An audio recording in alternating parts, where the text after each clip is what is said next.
Hello, welcome everyone. I am Jeremy. That is SP3. It is FMC. Tuesday, February 27th. SP3, we actually got like basketball to talk about. It's back. The NBA is back after the All-Star break. I mean, allegedly basketball. I've just seen a bunch of, scuffling, throwing some punches.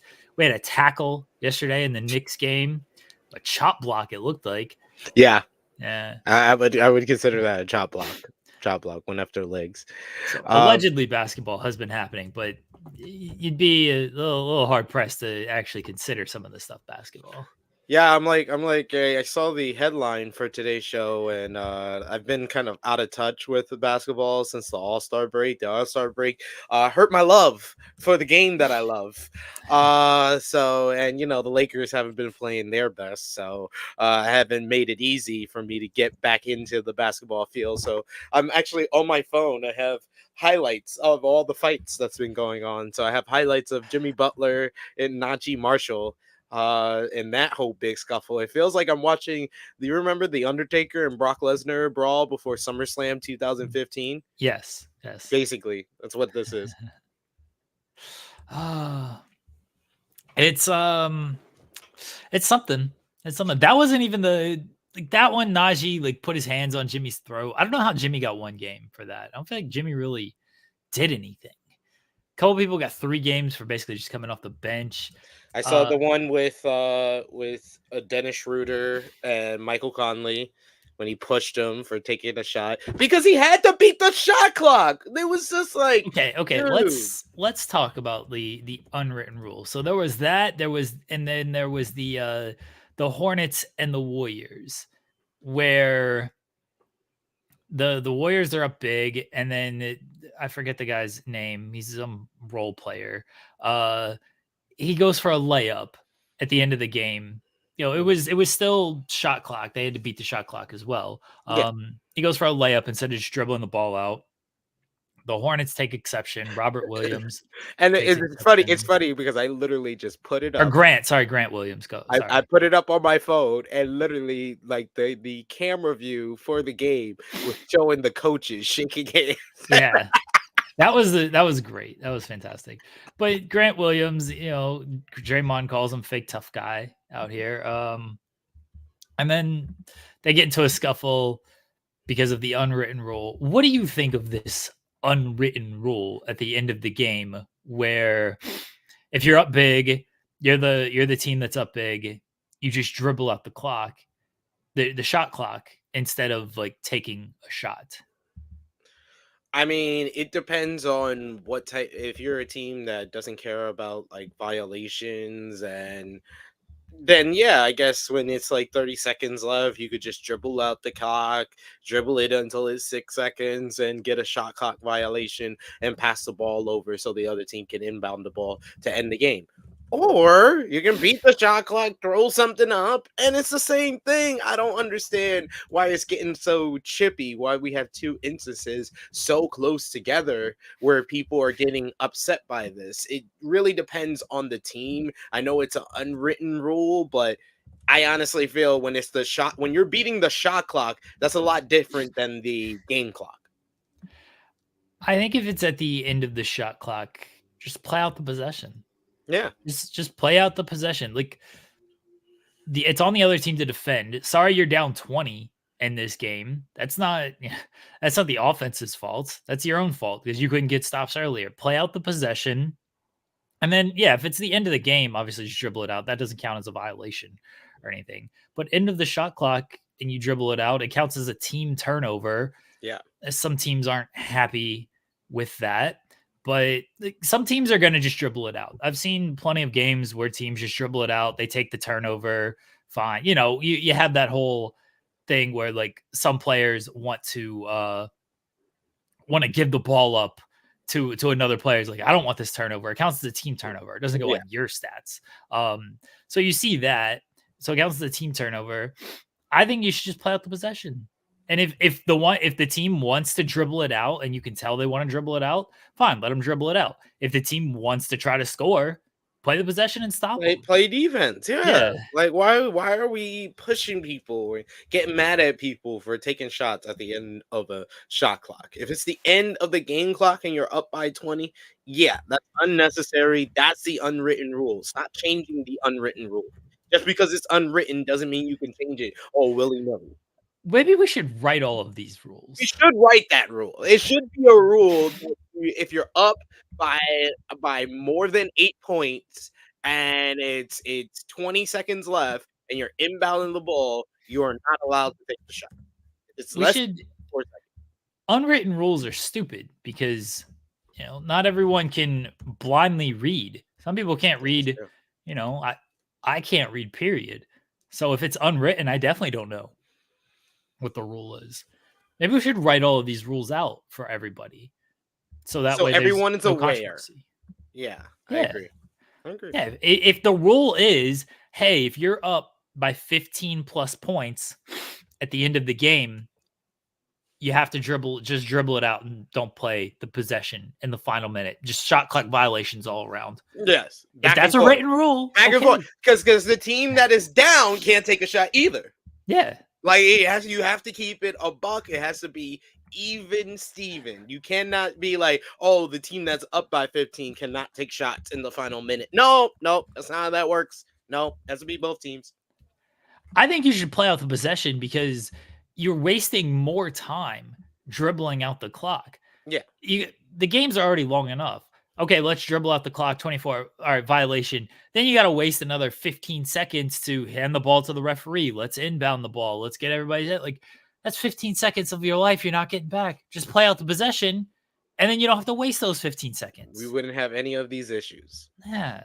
All we are saying is stop acting like bitches. If NBA players are watching this, which you're most likely not, because we have Love is Blind in the title, but if NBA players are watching this, please stop being bitches because that's two instances back to back where it feels like unnecessary at all. And like the Dennis Schroeder one, it's like it's Michael Conley, bro. Like when was Michael Conley gonna be cocky and take a shot that he wasn't supposed to take? He doesn't want the turnover. He takes the shot at the end of the shot clock. He makes it, and you're mad. And I've seen you, Dennis Schroeder. You've been on the Lakers when we were up. And you've taken shots at the end of the shot clocks, at the end of the game that we were up by double figures. So, and you showboat a lot. So the audacity of this man to get upset at Michael Conley, that's ridiculous. I remember it was the Thunder a few years ago, and Darius Bazley, shout out to Darius Bazley. Darius Bazley dunked the ball at the end of the game. Russ was on, I remember if he was on the Lakers at Rockets at this point. But Darius Bazley dunked the ball, and Russ took very big exception to this. It was, again, an unwritten rule type of thing. Russell Westbrook seems like the person that would take exception to this. Yes. But also, nowadays he would just dribble out the clock. He'd probably pass the ball to somebody else, because he thinks it's a regular turnover, not a team turnover. But yeah, he took very big exception to Bazley dunking the ball, and it's a weird thing. It's a weird thing. Yeah, Schroeder of all people shouldn't be mad if someone showboats. No, he's not the one. He's not the one. I like this by Louis. If you're up by 20, you have to play 4-on-5. Up by 30, it's 3-on-5.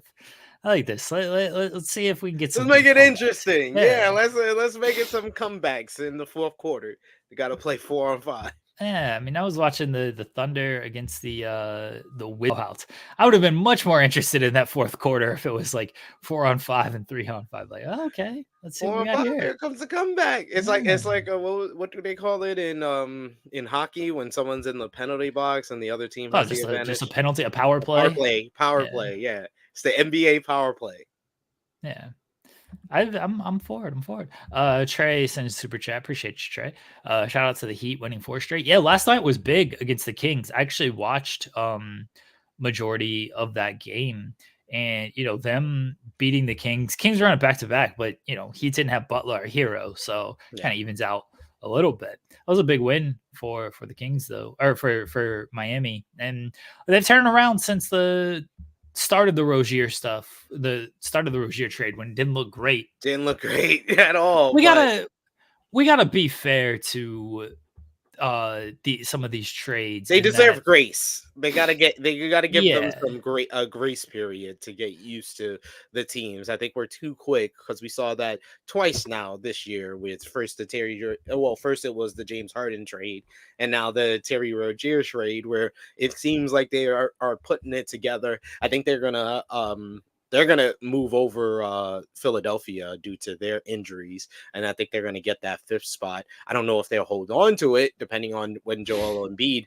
is back for Philadelphia, which I haven't heard I haven't heard anything on yeah, I haven't heard Embiid. any updates at all. So, but these are 4 good wins over the Bucks, Sixers, Pelicans, and Kings for Miami. That's to give a lot of confidence to the players, to the coaches, and to the fans that they can turn this around and have a better second half of the season than they did the first half.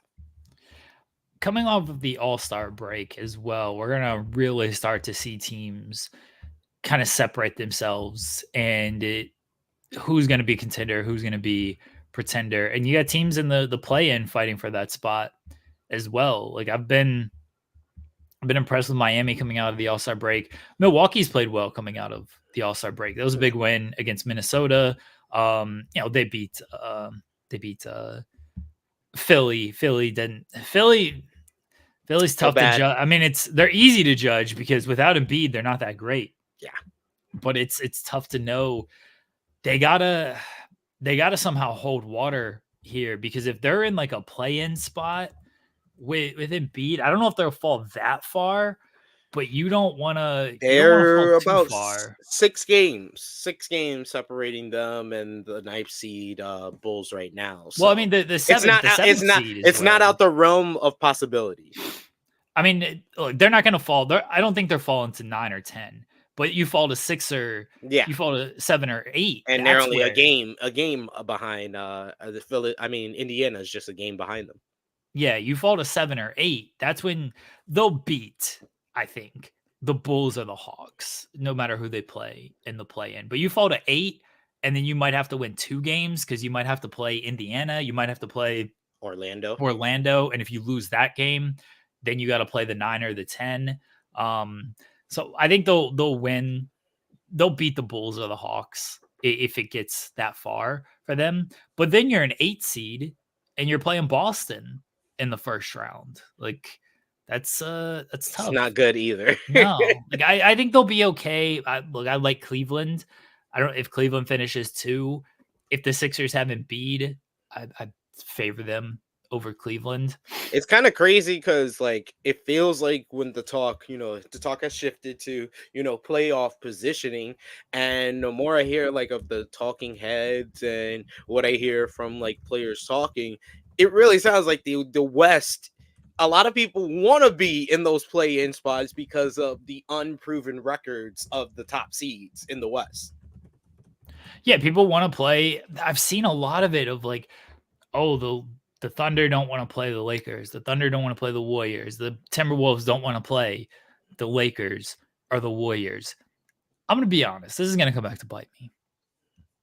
I'd much rather play like Sacramento. I don't think Sacramento they're good, but like I feel okay about that matchup. I think that's a good matchup for y'all.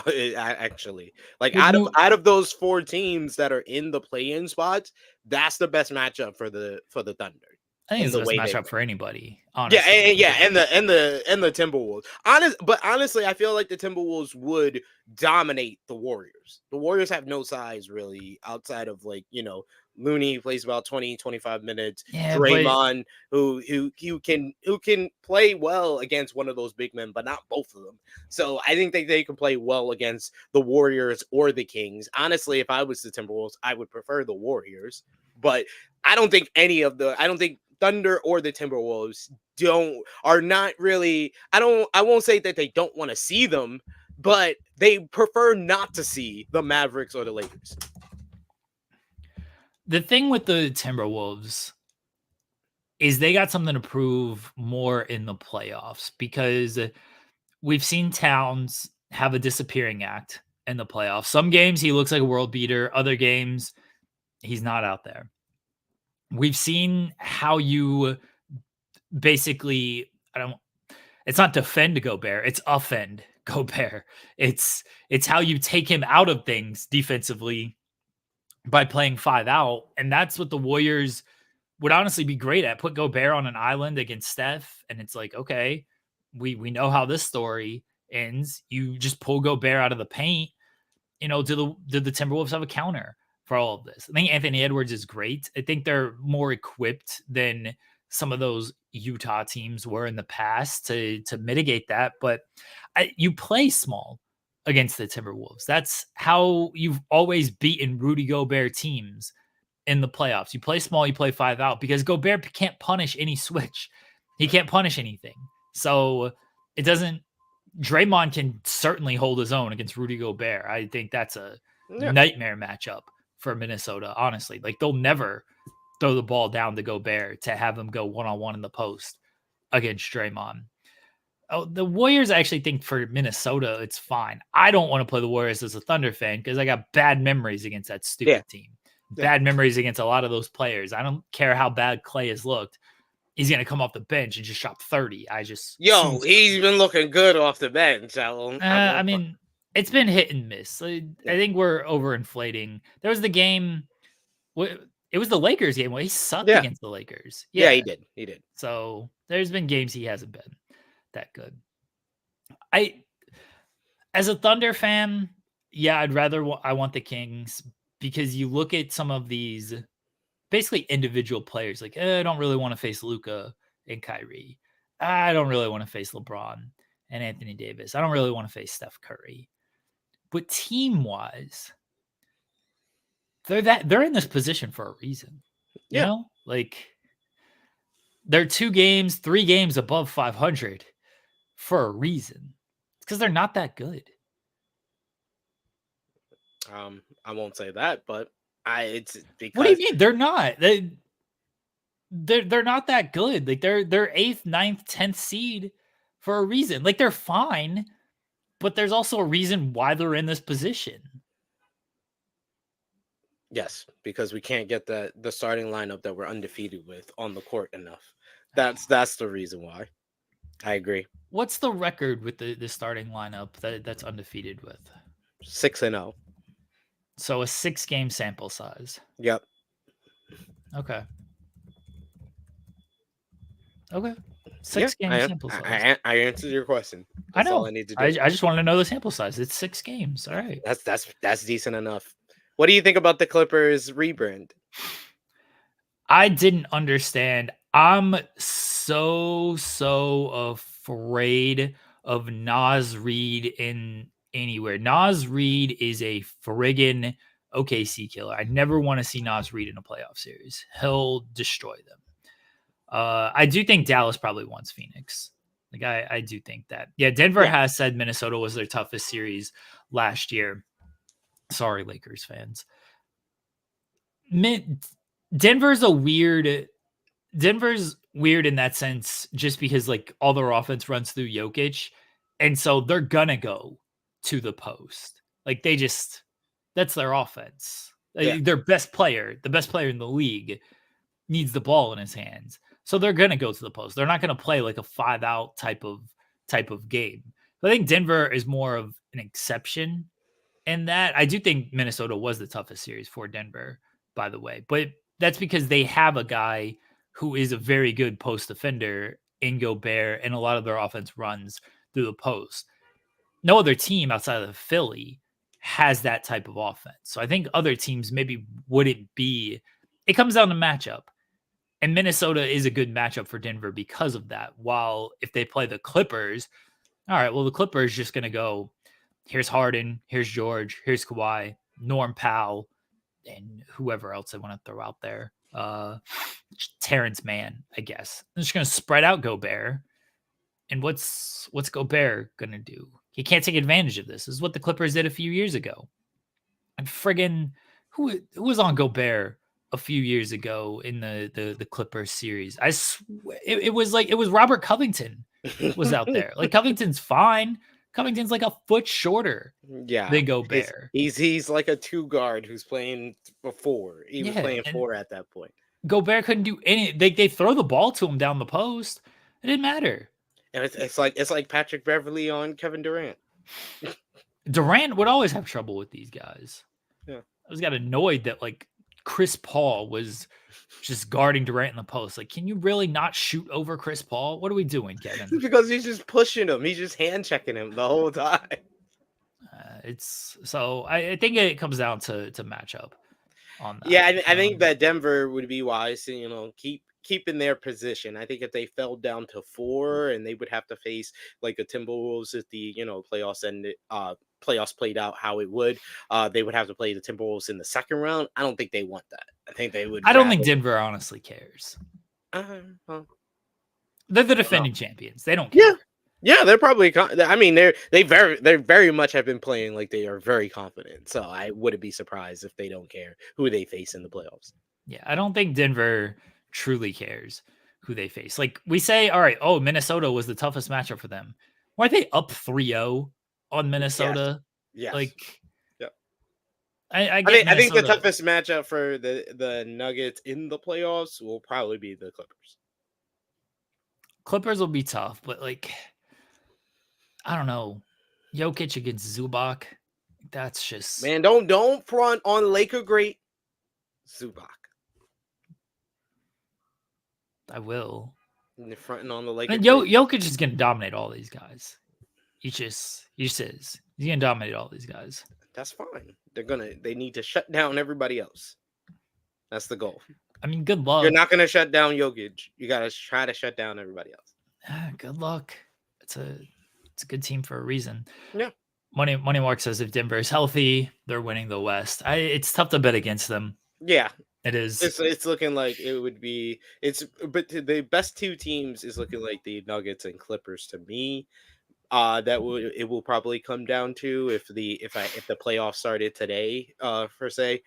But I think that the Thunder, I feel is going to surprise people with their playoffs performance, and the Timberwolves as well. I think that they are getting underestimated, and that's to their advantage. I don't know if I think people are underestimating the Timberwolves because we've seen the Gobert and Towns. We saw them together last year, but they have history of everyone's always just going to hold playoff failure against all of these guys. That's why people are just going to look at the Clippers and be like, oh, what about George and Harden in the playoffs, Russ in the playoffs type of thing. Yeah. You're going to look at history. Thunder don't have any playoff history.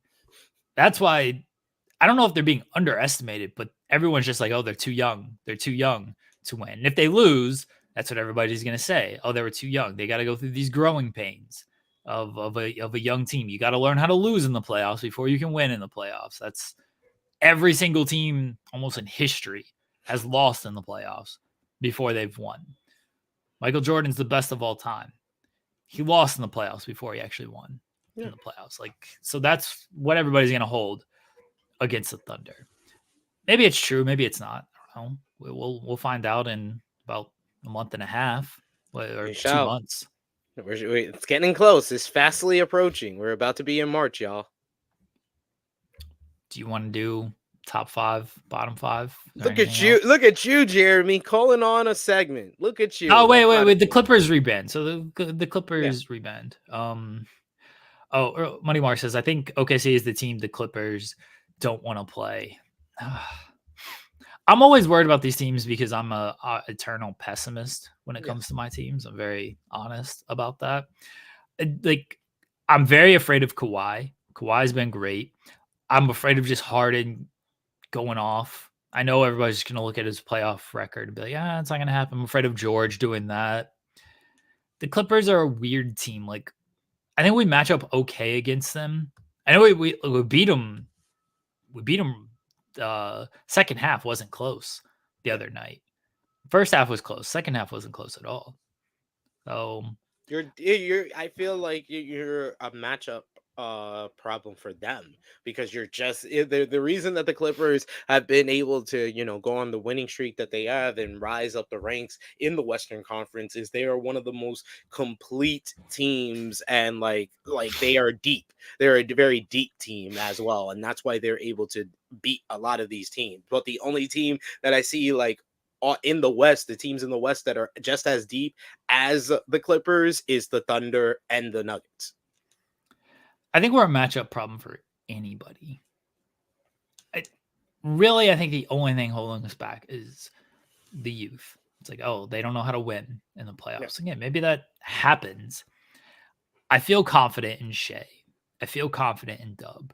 I feel confident in Chet. Gordon Hayward hasn't like really made a big impact, but he's a guy you can put out there to where you don't have to play Giddy in these situations. You're not leaving Gordon Hayward open. I think the Thunder are going to make the second round. I'm putting it out there. Putting it out there today. What if we play the Lakers in the first round? I think right now I would say the Thunder look like they can make the second round, but I don't know if they can beat the Nuggets, the Clippers. I don't know if they can beat the Lakers or the Mavericks, but how it is right now. So basically, we could beat the Kings and maybe the Pelicans. You could beat the Kings, the Warriors, the Pelicans. I even can see y'all beating the Suns. The Suns got to have their big three. If they only got two of the three.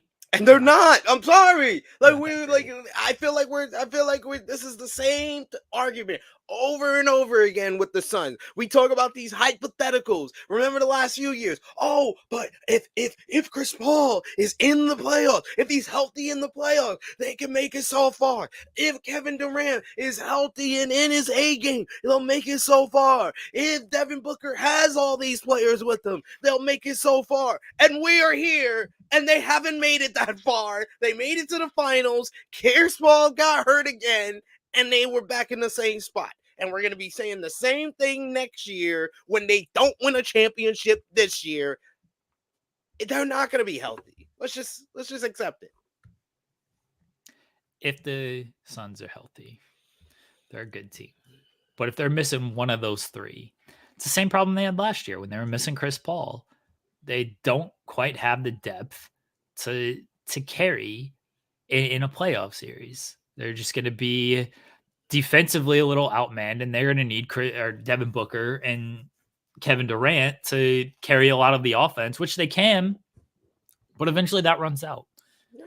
Unless we get some insane shot making like we did last year, and it was only good enough to win them 2 games with Devin Booker, where he had to shoot 80% from the field. Yeah, like 40 to win 2 games. 50, like he was just him and Durant were scoring ridiculously. They were both dropping 30 in those games that they won. So, yeah, the Suns, I've given up hope on them. They are no longer a contender to me. I think the contenders right now in the West is the Nuggets, the Clippers, and the Thunder and Timberwolves are like tied for third because we're still unsure about them, but their record this year has to say something, and they have shown that they are better than a lot of these teams and a lot deeper than a lot of these teams in the West. So I would put them at a tie for third as far as the favorites in the West right now. Mavericks on the rise, though. I like the Mavericks after the trade deadline. They got beat up by Indiana the other night. It's gonna happen. Yeah. You don't want to really see Luka in a playoff series, though. I don't think you want to.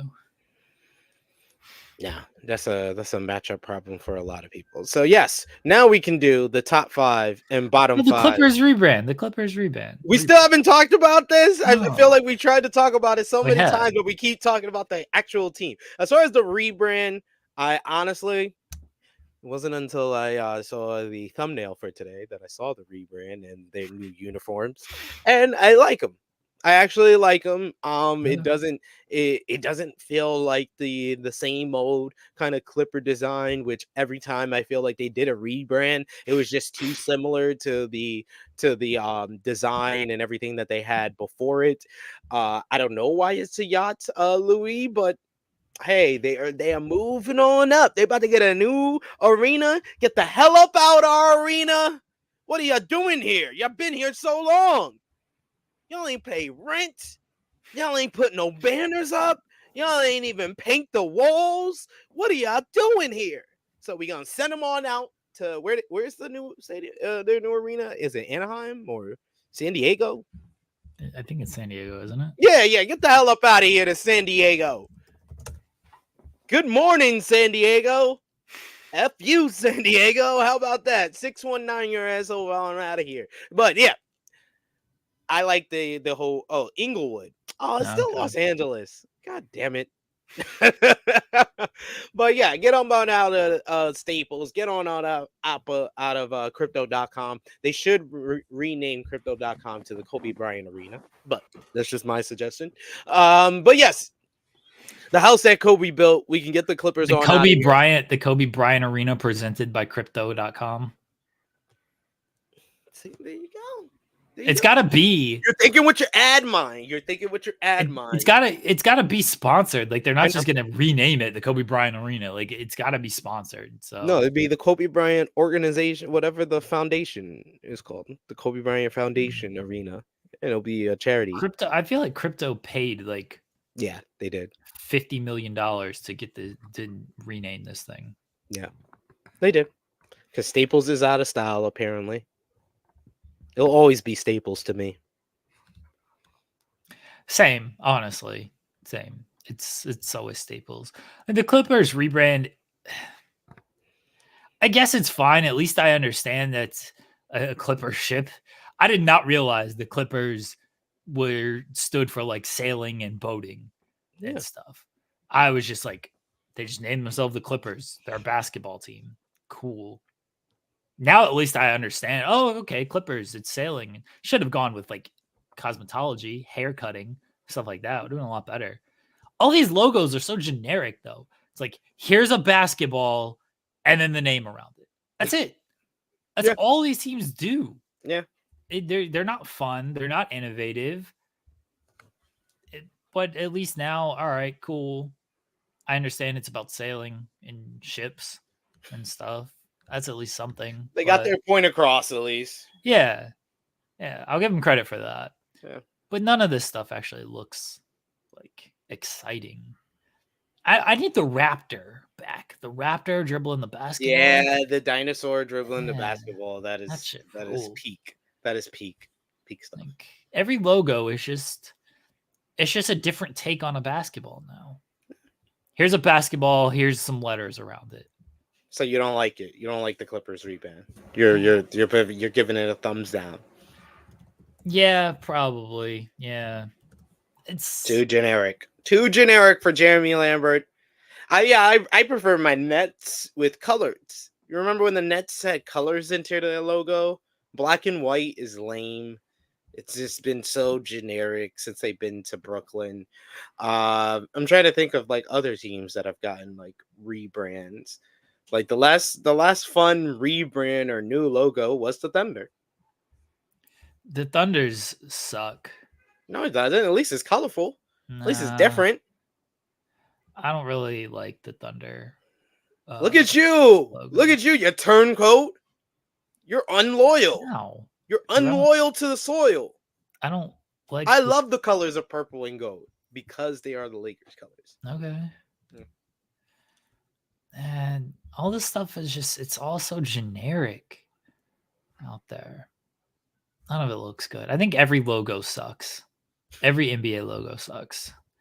Well, thanks for adding some positivity to our morning, Jeremy. See, I don't think NBA logo sucks. I don't think I'm being the Bulls logo is not that bad. Bulls logo is an all-timer. I don't think I'm being disloyal because I hate every single logo. So you're just trying to be fair. I don't think you think every single logo sucks. No, I kind of think every logo sucks. The Bulls suck. The Bulls logo sucks. The Bulls haven't changed theirs. I'll give them credit for that. Yeah. They've just had the same bull that's always looking angry. Exactly. I give them credit for that. Man, whenever I see that Bulls logo, I just hear Round Robin Rock. You remember all the Bulls games, even though they haven't been that good in like 2 decades. I'll give the Bulls credit that they've never really changed theirs. I like the Miami Vice stuff that Miami does. That's cool. Yeah, I do like that.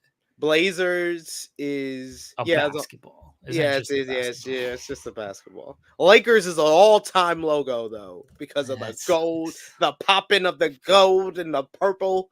All-timer. The Blazers is okay. It's a little windmill gimmick. Yeah, that's fine. That's fine. Lakers is better. Trying to think of the great logos. Celtics all-timer. No, they need the little man back. They do need the Celtics little logo man. sucks. They do need to bring the little man back for the logo. The little It's leprechaun. trash. You don't like the leprechaun? This guy. The leprechaun's fine. It's Jesus, I'm trying to be helpful. You just want to whinge and complain. We've been over this. We don't do this. We come up with solutions. Yeah, the solution is go back to the good logos. Yeah, that's what I'm saying. Bring the leprechaun back. All right, fair.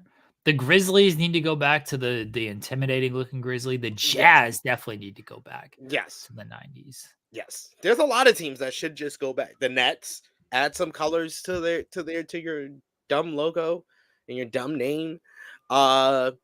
Sixers did a mistake by going back. They should have stayed. They were on the right wave. I like the use of the basketball, and it was like looking like it was zooming, and it was an underline under the Sixers logo. It was unique. And then they went back to the old logo, and it was like I just made it generic. The Rockets, I like the actual rocket in the basketball. Yeah, that's another one that kind of went back. They went back to a more generic I do wish the Thunder would do like a Sonics night. They'll never do it, but I do wish they would. I don't think they ever will though. They need to give us the Sonics back, please. Yeah, the 90s logos are just all-timers. All-timers, yeah. Nowadays, it's just cool. Here's a basketball design around it. We're just old. Yeah, we're old. Okay. Yeah, we're definitely old men. Definitely old man whinging like, can they just go back to the 90s? Can they just do it how it was when I was a kid? Bring back the hand checking. Bring back hand checking. Yeah, this would have never flown back in my day. Give me my 85 to 86 finishes to a game. Come on. I mean, we got that with that Hornets and Warriors games. It was like 95 to like 86, and it's like, here we go. No team over 100. Let's go. You guys wanted the old school back. Defense is back, baby. Defense is back. But yes, I think we talked about the rebrand and it's all bringing back the logos. Enough. Terrible. Now we can do, after popular demand and us wanting to do it after 2 segments, our top 5 and bottom 5 for the week. Jeremy, start us off. Why? Because you tend to not give as much to the segment as I do. This is the same teams. It's gonna be the same teams all the entire time. It's gonna be the same teams. All right, the bottom team, number 5. Let's go with, you know what? No, because they play the Thunder tonight, and if I put them at number 5, they're gonna win tonight. So I'm not gonna do that. Let's go with the Utah Jazz, just for like something different. Okay. They haven't really been playing well. They probably should have sold off more pieces at the trade deadline, but they didn't.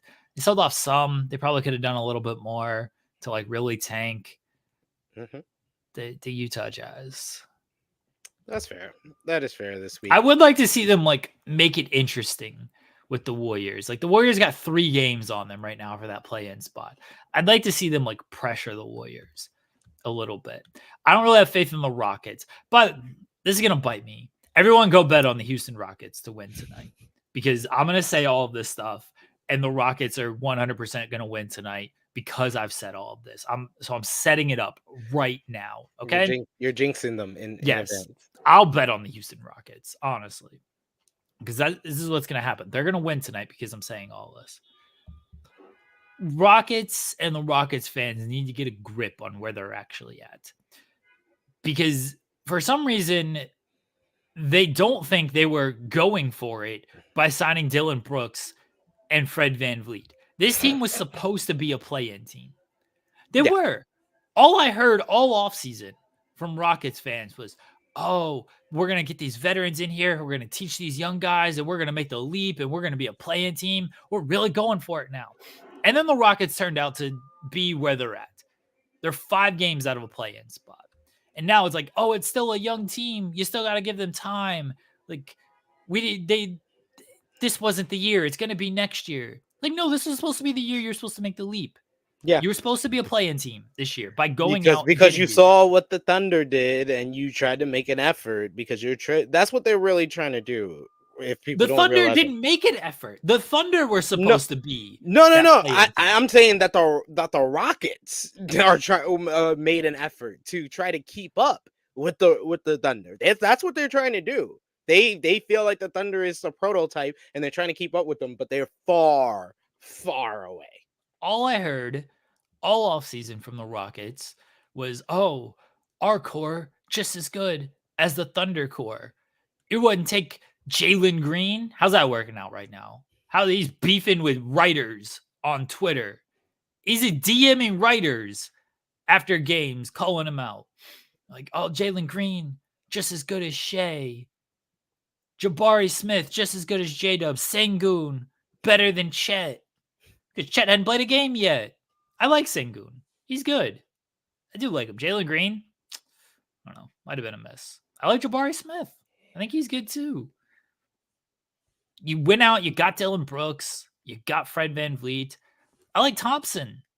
I think the Rockets have a good team.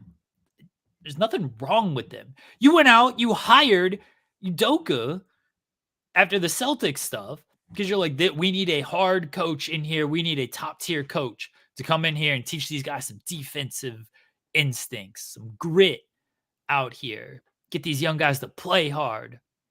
You went out, you got Fred VanVleet, you got Dylan Brooks to compete for a play-in spot. Be honest about that. Don't try to rewrite it of like, oh, next year is when we're really in. You spent like $80 million on Dylan Brooks and Fred VanVleet. There ain't no, oh, next year you were going for it. You spent your cap space on these two guys. One, because you didn't want James Harden. But two, because you wanted to try to compete for a play-in spot this year. And it's not happening. Maybe they go on a run. Maybe they do. Hey, they're going to win tonight. Bet the house. Bet the house on them beating the Thunder tonight. They're what? They're 5 games out in the loss column. 4.5. Yeah, but 5 games out in the loss column. Yeah. My number 5 for me this week. That was the longest Jeremy has ever given to a bottom 5. So credit to They're him. not my bottom 5 though. The Utah Jazz are. I know. He talked more about his number 6 than his number 5. Number 5 for me this week. Let's switch it up. Number 5 is the number 8 seed in the Western Conference, the Dallas Mavericks. Despite their loss to the Pacers, they were coming off an 8-game winning streak, that was broken up by the All-Star break, but they had picked up a lot of momentum, and it really separated the gap between them and the play-in position, because the Lakers are in number 9, and that gap keeps getting wider and wider, and they ain't doing nothing to keep it closer. But in this 8-game winning streak that they were on, they beat the Thunder, they beat the Suns, they had wins over the Knicks, they had wins over the 76ers, so they had beaten playoff teams. The loss to the Pacers is a setback, but I like a couple of the games is really going to show us where they really stand and if they can rise up, because they're only about a game out of the the 5th seed in the Western Conference right now. They're about 3.5, 4.5, excuse me, from the 4th seed. So they're moving up. They have momentum. They just have to keep steady and just forget about this loss to the Pacers. This was an outlier. They really have some big games coming up with the Celtics, with the Cavs. So we're really going to see where they stand. This is what people said last year. T5 to great. After last season, when Jalen Green put up a bunch of empty numbers on a bad Rockets team, they're like, oh, with VanVleet and with Dylan Brooks, it's going to open up stuff even more for him. He's going to be great with these guys. They thought Jalen Green was better than Shea based on, what did he average last year? 22 points. Averaged 22 points last year. People just looked at that.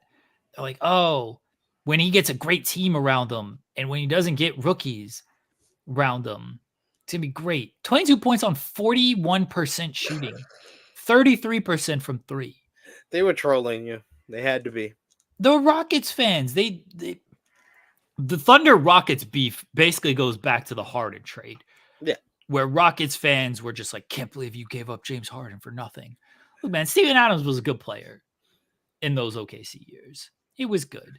We maybe win a title the year after the Harden trade if Patrick Beverley isn't a little bitch and takes out Russell. By the way, Patrick Beverley beefing with JJ Redick, that was the highlight of the week.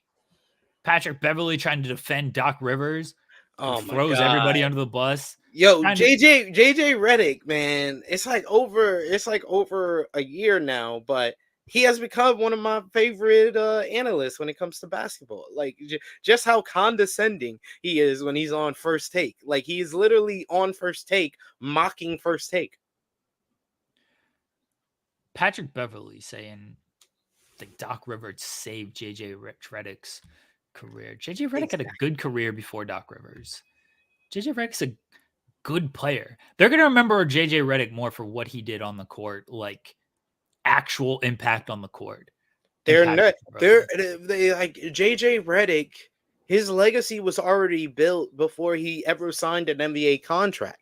What they're going to remember JJ Redick, they're going to remember JJ Redick for, what they still remember JJ Redick for is that he is a Duke legend. He is one of the best and most hated Duke players in the history of the most hated college basketball team in the history of that sport. So his legacy is down pat, but this man signed a big time contract with Orlando. He signed a big time contract at the end of his career with Philadelphia. This man made $117 million. So how dare you try to undermine his career by saying that Doc Rivers saved him? He was absolutely right to call out Doc Rivers for always making excuses, for always throwing his players under the bus. It's always someone else's problem with Doc Rivers, and that's my issue with Doc Rivers, and I was glad that one of his former players had something to say about it. Patrick Beverley is, of course, just defending Doc Rivers now because he's on that team. And if Patrick Beverley is on your team, he'll defend you. And if he's not on your team, he will throw Doc Rivers under the bus the moment he's no longer on the Bucks. The moment he retires or gets traded, because he's been traded more times over the past 5 years than, probably even less than that. The JJ Redick has played for teams in his entire career. Beverley's been on basically every team in the league over the past 3 or 4 years. And the moment he's no longer on the Bucks, he's going to throw Doc Rivers under the bus. He is. Just going to be like, yeah, you know what, Doc, he didn't put the ball in my hands enough. I should have been taking these shots over Dame, whatever.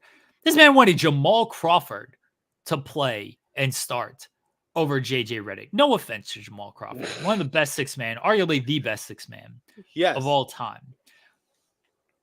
But Jamal Crawford wasn't playing defense. No, he was not. That's why he was the best six man, because he could just come off the bench and just score. Jamal Crawford wasn't going out there to defend James Harden. Kidding me?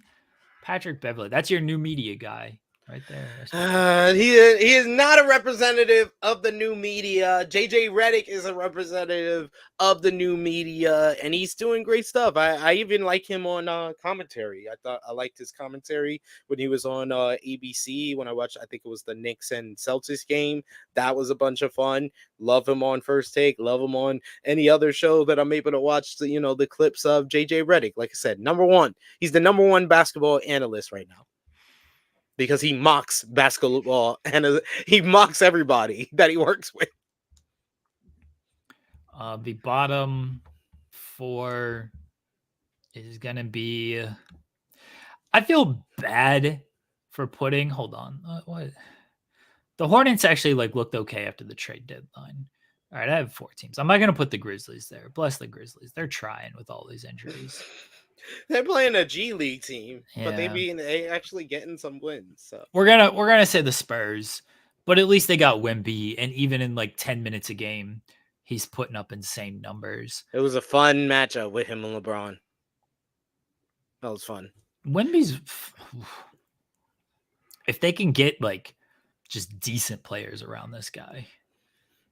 If they can draft well this season, I think that at the this offseason, if they can draft well, I think that they'd be in position for the summer of 2025 to get a big free agent. They just got to put decent. I don't even know if they need a big free agent. I think they do.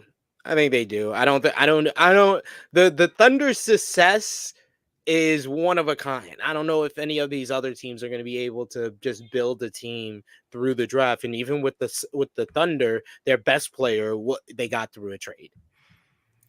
They could get somebody through a trade. If they should just trade for Trae Young. No, Trey's coming to Los Angeles. Yeah, that's what Anyway, I have to go with my top 5 here. Coming in at number 4 for me this week, the reigning NBA champions, the Denver Nuggets. Denver Nuggets, I think I'm just going to have them have a spot, either 4 or 5 every single week, because they are one of the best teams in the league and they just turn it on when they want to. But since the All-Star break, they are 3-0. They haven't faced anybody worth a damn, but they're 3-0, so keep them at the number 4 spot. I mean, they beat the Warriors, who were playing well before. That's true. There. Everyone thought the Warriors were back. It's like, oh, Clay accepted his bench role.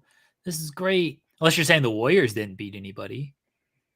No, the Warriors beat somebody. They beat one of the best teams in the NBA that's been dealing with injuries, been plagued by injuries. But yes, that was a pretty good game too, and Clay actually played well. Well, until the fourth quarter where they just blew them away. Anyway, but yes, that's my number 4. Your bottom 5, number 3. The Trailblazers. Remember DeAndre Ayton? Oh, what happened to that guy? Is he still here? I thought about him last night because I was playing 2K and I played the Blazers and I saw Ayton. I'm like, remember dominating? Remember him and Devin Booker, the next Shaq and Kobe?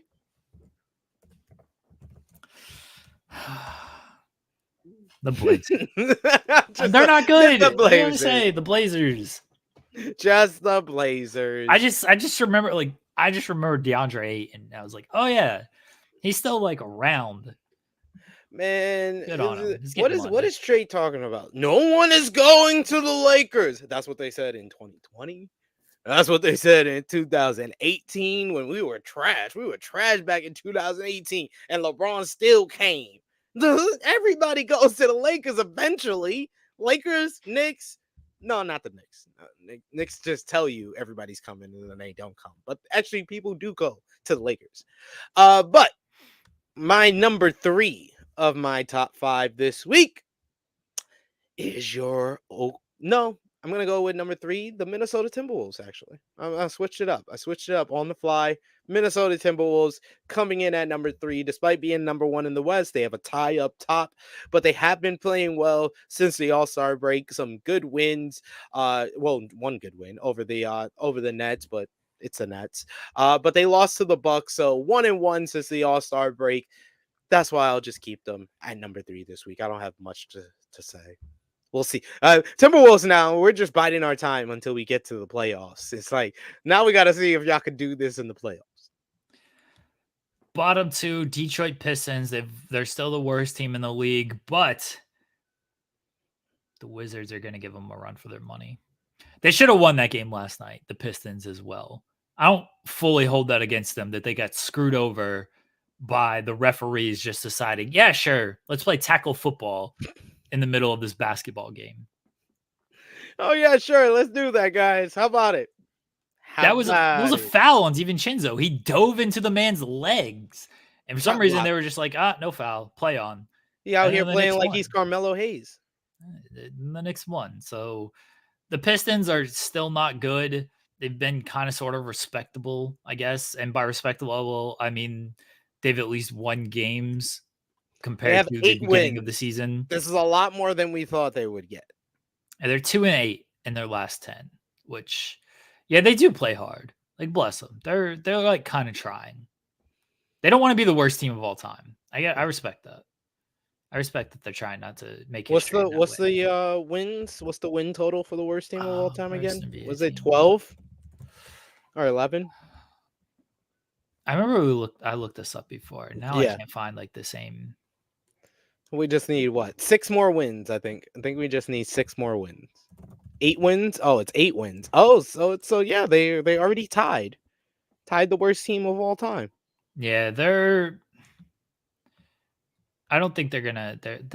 They'll be okay. Yeah, Sadly, they'll fine. They'll sadly. win. They'll win at least 5 more games.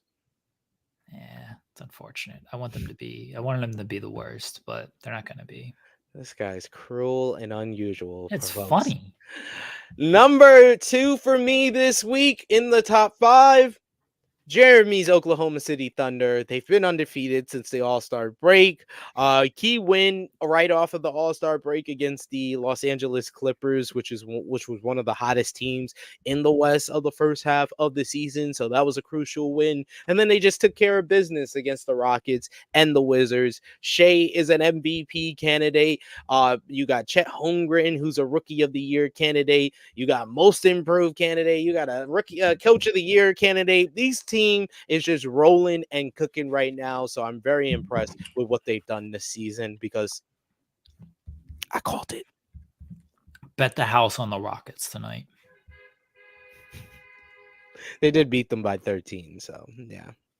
Bet the house on the Rockets tonight. I'm telling you. We shall see. Telling you. The Wizards are the worst team in the league right now. 11 straight losses. They just suck. They just suck. Like they look like the team. The Pistons are trying hard. The Wizards are just get largely blown out in these games. They got blown up by the Thunder. They got blown up by the Nuggets. The Cleveland game, I guess, was kind of sort of close, but that's 3 losses after the All-Star break. And they're just not good. They haven't been good all year. They look very disinterested. It's a bad team. They are. Jordan Poole at least is making like highlight reels for doing dumb shit. I respect that. That little inbound. That's all he's worried about. He's worried about making the highlight reel. I mean, he did get benched, and he probably needed to. Like he played well against the Cavs last night or whatever game, whenever that game was. But like, it's not a good team, and they're not going to be good. They're in this position. They've been in this position for a reason. They don't even have like good young players that you can. I like Coulibaly. Like, I think he might be decent. Everybody else, it's like Jordan Poole. That's a bad contract that you can't get off of. Kyle Kuzma is like fine, but Kyle Kuzma is like a 3. The rest of that team, it's Yep. It's not looking good for the Wizards anytime soon. But the team that it is looking good for is number 1 on my top 5 this week on February 27th, 2024.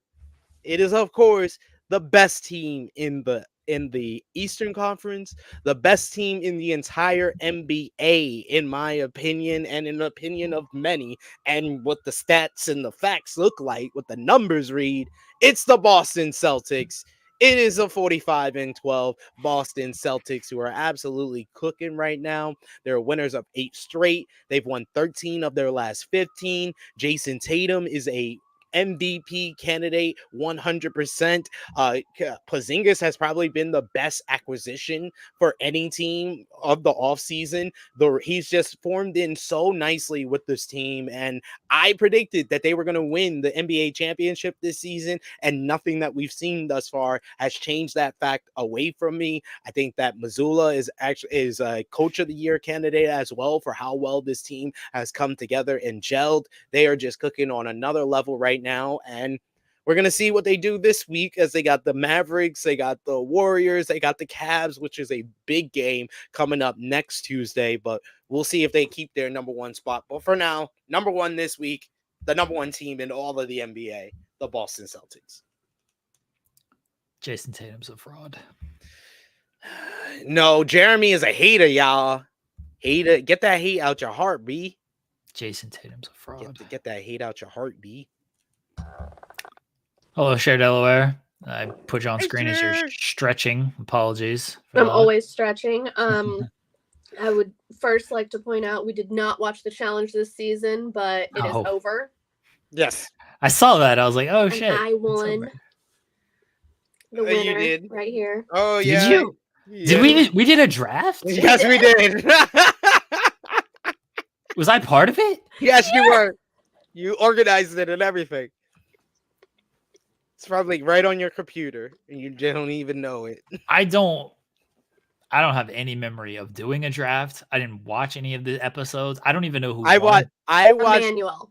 Emmanuel the Wow, vampire. spoilers. I might go back and actually watch No, it. you weren't. No, you weren't. Stop it. Stop it. Stop it, B. All I can say is I did watch some episodes. I did watch all of our good friends of our social medias, like The one with interesting people. yeah, Caffeine Confessionals is a good one, and Angel Cake Entertainment that have used a couple of our interviews in the past. So I've watched their reviews, and they have, said some good things about it, said the issues with it. The main good thing about it, and the MVP of the season, and the person that has made me interested in this season through their social media alone, Norris, came in second, which is a lot, and I think it's always wrong to me whenever they do a challenge season with only one winner, especially if the one winner is a male. I think I felt a lot better when it was Kara that won Vendettas. If Zach had won it and Kara came in second, I would feel totally different about that season. So like, I think it's always when the male wins, you're always like, damn, they should have had two winners. I can't remember who it was that I saw. They posted about that the other day, and they were like, they've got to do away with the one winner thing. Like, you got to do a one female and one male winner, because it's just. And then, of course, people were like, well, not everybody's good at puzzles, so everybody has some sort of disadvantage. And I'm like, okay, but, if a female is a super well-rounded player, they're still most likely going to lose to a male counterpart who's a super well-rounded player. But yeah, the season sucked. We didn't watch it. We didn't review any of it. CT and Kara were on it for those were one the top episode. Those were the top rated episodes. Yep, those were the good ones. I can break everything down for the people watching. All right, so the main story of this season was the alliance created by Jay and Michelle, because it was a season of no champions and no people that are usually entertaining and drive all the drama. Jay and Michelle became the centerpieces of this season, and they put together a whole big alliance because they were the only people that were part of season 37 and season 38, which was the majority of this cast. So they brought together a whole big alliance that involved like Olivia, Norris, Emmanuel, Asaf, Colleen, Corey, and it was basically controlling the house. Their first target was all the UK players, so the players that came from like Challenge UK or James, who James would eventually get in a relationship with Mariah, but became a subplot because Mariah was in or not in a relationship with Bananas before the season. He said she did a whole song. He said, I'm your girlfriend, you're my boyfriend, but you said it wasn't official. She did a whole song. Go out your way and watch it. It's comedy gold. But yes, she basically cheated on Bananas with James, and Bananas didn't find out until I believe Devin came in for one of the mercenary eliminations, and basically went back and told Bananas that she was cheating with James. So when Tori came in, she said, oh my God, you broke his heart. You broke his heart, because she's trying to talk to her as she's in the, the elimination pit. So she's far away. So she's doing like hand symbols, like, you broke his heart, like banana, you broke his heart. Like, it's ridiculous, and you have to go and watch that as well. Yeah, that was fun. Laurel coming in and targeting Michelle. She was calling Michelle by her shirt color, and then Cara did the same thing when she came on, and Cara was the one that actually pulled the basically the thing they did, like the wild cards that they use, the kill cards that they used to do, but it was like you pull the thing out and it has the 2 people that were chosen for the elimination's name on it, and then the third one is basically like a wild card where you can choose who you want out of anybody that didn't win the daily challenge, and Cara was the one that pulled that, and she chose Michelle, but unfortunately it was a puzzle, so Cara lost because Michelle was also getting a lot of help. CT came in and they didn't give him a physical elimination. He literally had to do math. They were just, they shit the bed on a lot of this season. But I saw that was most of the complaints that I saw was, why are you bringing in these mercenaries and not giving them things that are their strengths? Why would you bring in Cara and then give her a puzzle? You gave CT and you give him math. You gave Laurel and you gave her a puzzle. They should all be in physical eliminations if they're coming in. Why would a mercenary be knocking somebody out with a puzzle? Like, you bring them in and you do something physical. Like, even with Devin, they had him come in and it wasn't like a real puzzle. It was him counting boxes in a bag. It was just stupid stuff. That was a bad part of the season. Honestly, the season picks up after they're done with the champions coming in, when it becomes conquest, because they changed the way eliminations was. So for the first half of the season, it was basically the group chose who they wanted to go into the elimination, and then whoever was chosen for the elimination got to choose anybody that was up there or something like that, or it was the loser. Oh yeah, it was basically a team thing for the first half of the season, and when the team won or lost, they chose who they thought was the weakest link to go into elimination, or the winner, or who they thought was the winner got to choose who they want to go to elimination, and then the house vote chose who else was going to go in. And then when it was the mercenaries, it was basically the house vote chose who was going to go in, and the winner got to choose another person. And then when it came down to after the mercenaries, it basically became like the duel, which is the best elimination format of you say one name, that name has to say another name, and you just go down the line. It's like pick up basketball all over again. It's just the greatest thing ever. And it gave us one of the all-time challenge great moments, because when it came down to that, like I said, the established alliance was Jay and Michelle's alliance.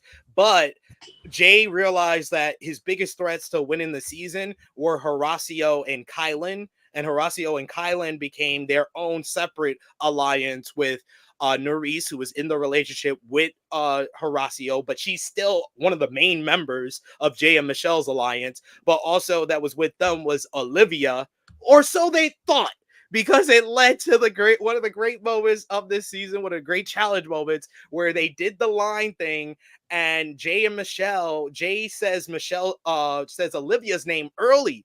So Olivia has the chance to change the whole game, where she can say Horacio, save Kylan, save Nerys early on, and like the alliance would be flipped upside down of Jay and Michelle.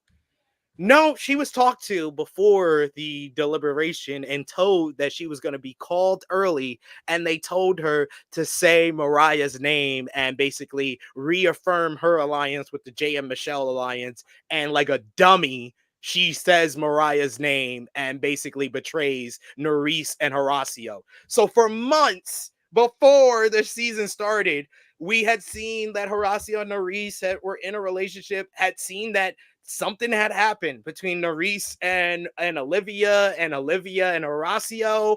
And that moment is what led to the whole beef that's been going on social media. So it's honestly, if you're going to watch anything from this season, it's that one moment. That's the best moment of the season. So, done recapping? That's my recap. And I won. I won.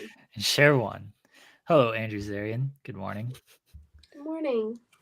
All right, let's get to the good stuff. The real main event here. What we're here for. Yes. I don't know if we're going to play too to handle today. We're already in hour 9. I feel like we're going to spend a lot of time on this Love is Blind. We are going to spend a lot of time on Love is Blind. Yeah, so we might not play too hot to handle today. Love is Blind. They released 3 episodes last week. More tomorrow. Oh, I'm so excited. Sorry, Zarian. Sorry. I don't know if we're going to play or not. We'll see. There are at least 3 episodes. No couples making it. None of them.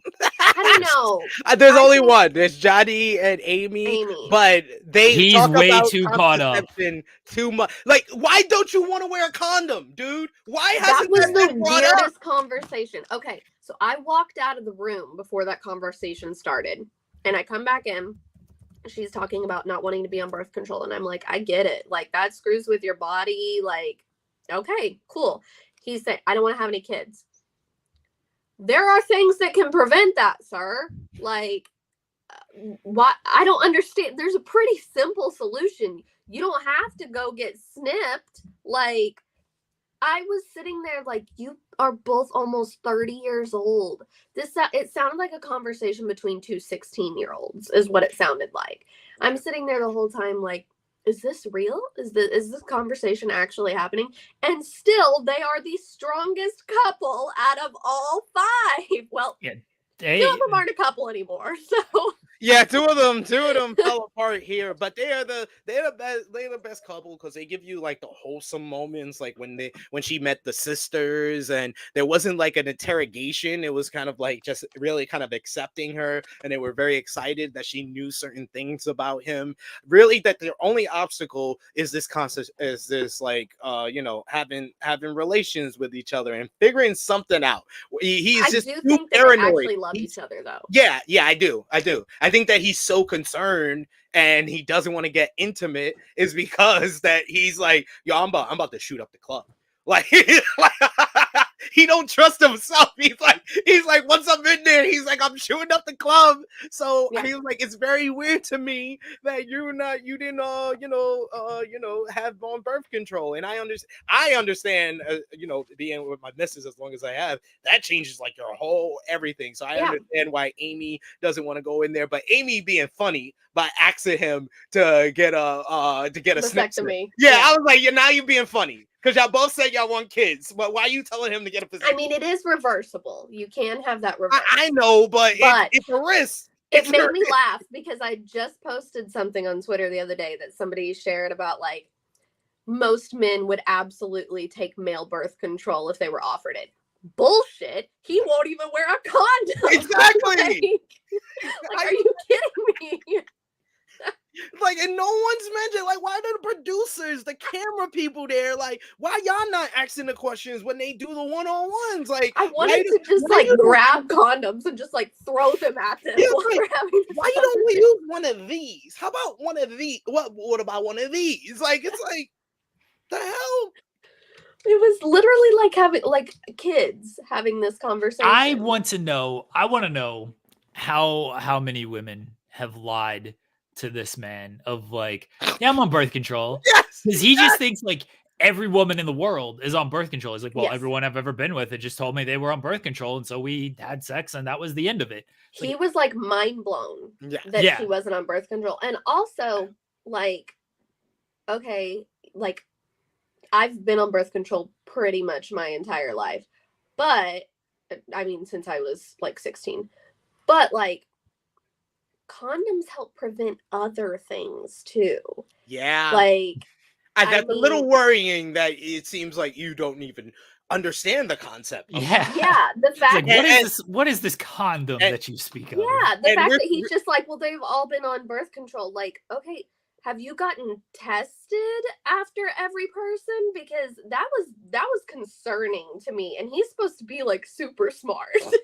And I'm like, it's also very concerning because of what we were going to discuss about everything we found out about these people that were supposedly background checked. So we don't know. Listen, we don't know how well the background check was. I don't know if they're doing blood work.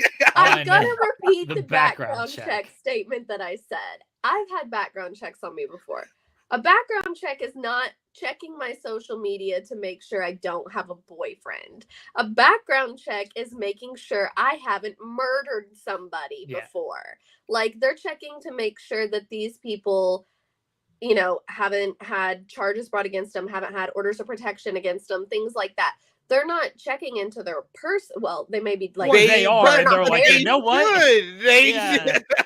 They may They be like are. making sure they don't have a marriage license filed on them or something like that. but like a quick scan of his social media. Yeah, like, maybe they should be doing more than that, as we found out with many men this many season. men. I think they do. I think they do check some social media, some Instagram, some Facebook, and like, oh, you got a girlfriend? You got a boyfriend? Yeah, sure. Who cares? Let them on the show. Who gives a shit? Is it They serious? definitely- And they say no, and okay, that's fine. That's fine. They definitely ain't doing like blood work. But like, let's see if you got AIDS or not. They ain't doing all of that stuff. They don't care Well, about all that. first I want to talk about our first breakup Okay. because So Kenneth, it was and uncomfortable. Brittany. Okay. Which was the other couple. Hold on. You outside of talk Johnny- about this breakup. I'm just gonna be here on my phone. Just outside Because of that's all Kenneth ever did. outside of Johnny and Amy, they're the only other couple that didn't sleep with each other during the Yeah. honeymoon because they are religious. They were supposed to be saving themselves for marriage. Okay. But I will tell y'all where it all changes. It's the conversation with AD and Kenneth. It is. It's It the is. whole conversation with He AD and has the Kenneth. conversation with Kenneth about her what's her name? Brittany. Is it Brittany? Yeah. yeah, yeah. Raising Black children, which is a good conversation, but I don't know if AD was the person to have the conversation with him. I don't know how well they knew each other. We never saw them talk to each other in the pods. I feel like maybe that would have been a conversation more for people in his family to have with him than her. But, you know, we don't, like I said, we don't know their relationship with each other. So, but it is a conversation that needed to be had. But he shut down after that conversation and he treated her so differently. That boat ride had me so uncomfortable. Oh, I was wondering, like, what was it? Because they just kept focusing on them not talking. And I'm like, oh, they are editing this to where they are making it awkward. Maybe it's not that awkward in real life, the way they're doing it, but they're editing this to make it super awkward. And then he's like, dolphins. Love Yeah. Yo, he got so excited. Swam with dolphins. And then it's the line at the end when he's like, yeah, man, I used to have a dolphin keychain. Now you got me talking. Now you got me talking. And she's like, oh, give me dolphins all day, please. All the time, please. They both acknowledged that he wasn't talking. So I was like, oh, this is not good. We gotta bring up dolphins every single conversation apparently to get some words out of this man. Uncomfortable. It was awkward. Everybody who has watched the show, so my friend Frankie is watching it. Corey Cropper, he always posts about it too.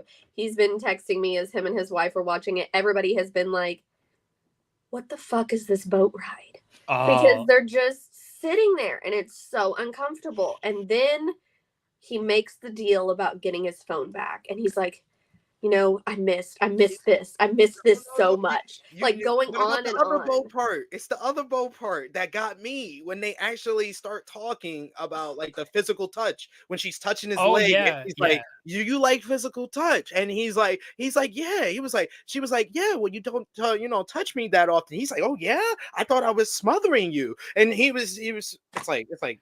Kind of you were sitting just far away, and then he goes after the conversation. He literally goes, and lay down by himself. He did not even invite her to lay down with him. Literally, she had to lay down next to him and had to tell him where to position his arm. It was like he did not want her to lay down with him. That's when I was like, oh, this is over. This is over. And they get back and she's trying to did they move into his place? Hers, maybe. No, they get furnished apartments. Okay. Yeah, they do the furnished thing. So she's asking him questions like, okay, do you prefer this side or this side? And he's just ignoring her. Now, she kept trying to make excuses for him and be like, he's really busy. He's a youth pastor and he's a principal, blah, blah, blah. Okay. He can be on his phone checking things and not ignore you. He can still answer you when you're talking to him. And he was just flat out ignoring her to the point where she's just like, okay. And then he's like, I'm going to go downstairs. and just leaves her. Like, But the best part, you missed on that one.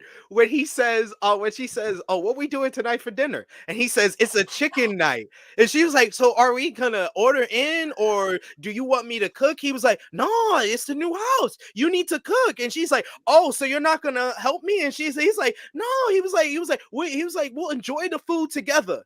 And then she goes back to putting the things in, and he's like, "I'm gonna go hang out downstairs." And he's just back on his phone. I was like, Yeah. oh my God, what is going on? No, the worst part about this, man, was they're having the affection conversation and everything. He comes in. He was apparently out all night.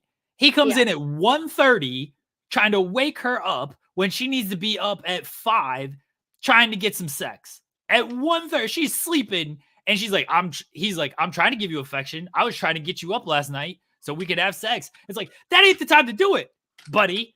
you were coming drunk, in. Coming in late night 1:30 trying to fool around when she's got to be up in 4 hours. That's not the time to do it. If you're both sleeping, you happen to wake up, maybe, all right. You were coming in with the intention of trying to fool around, and she is sleeping and needs to be up in 4 hours. This is not the time to try to wake her up to fool around. And then he blamed her for that. Exactly. Like, he blamed her for that. Of like, oh, you didn't want to do it. That's your fault. I was trying. You didn't want to do it. It's like, yeah, you were trying to do it at the wrong time, dude. That conversation, their breakup conversation, was so one-sided because she's trying to tell him what she is not feeling from him and what she needs. And he's like, oh, well, if you don't feel that like that, I guess we're done. Yeah. Give me a hug, he was so ready to end it. So there's no hard feelings. Like, yeah. I mean, he was, and then he just immediately calls his friend and is like, "Yep, I'm coming over." Like, didn't even console her. No, she wanted to hold on to the hug longer. He just lets go. He's like on his phone. He's like, "Are we done here?" Oh, okay. Yeah. And he's like, "Off, yo." This was passive aggressive gaslighting at its best. Like, it was literally like Cher explained it perfectly. She was just trying to tell him what she was feeling and what she needed from their relationship. And he said, "Well, that's just you. That's not me. So you're the problem. That way. You're not accepting your part in all of this." I was like, what? Yeah. I was like, there wasn't a conversation of like, okay, well, what can I do to help you feel that way? What can we do to get past this? He was like, okay, well, we're done then. Yeah. And I'm like, well, you don't want to do this, so that's your problem. I'm doing all this for you. I clearly want to give you affection. I'm trying to wake you up coming home at 1 a.m. to try to give you affection. You don't want to. All right, we're done. Then he's calling the friggin' aquarium like, "Dolphins, I'm single, baby. Let's go. I'm coming." I felt so bad for her. She's sitting on that couch crying as he's upstairs packing his stuff to go to his friend's house. Like, yeah, he's just like, he gives this half-hearted hug. He's like, all love. And then that was it. So, give me a hug. No hard feelings. It's all love. It's no hard feelings. And I was like, man, there would be plenty of hard feelings from me. I had hopes for him. He seemed like a good dude in the pods and everything. They seemed like they were good. Whew. It did not end well. And I mean, it's all on Kenneth. He sucks. Yeah. It's on Kenneth. I said, like, that conversation with AD, I think, like, it was like a light bulb went off, like, oh, I'm not attracted to white women or something. I don't know. And that was my thing, is because she told him she was white before he even proposed. Like, she made sure that he knew before they left there. So, and he said he'd never dated a white woman before. Like, if he could have been like, okay, well, I don't think that this is going to work. No, he went through all of that and broke her poor little heart. I felt so bad for her through that. Too. But like, that was the sad breakup.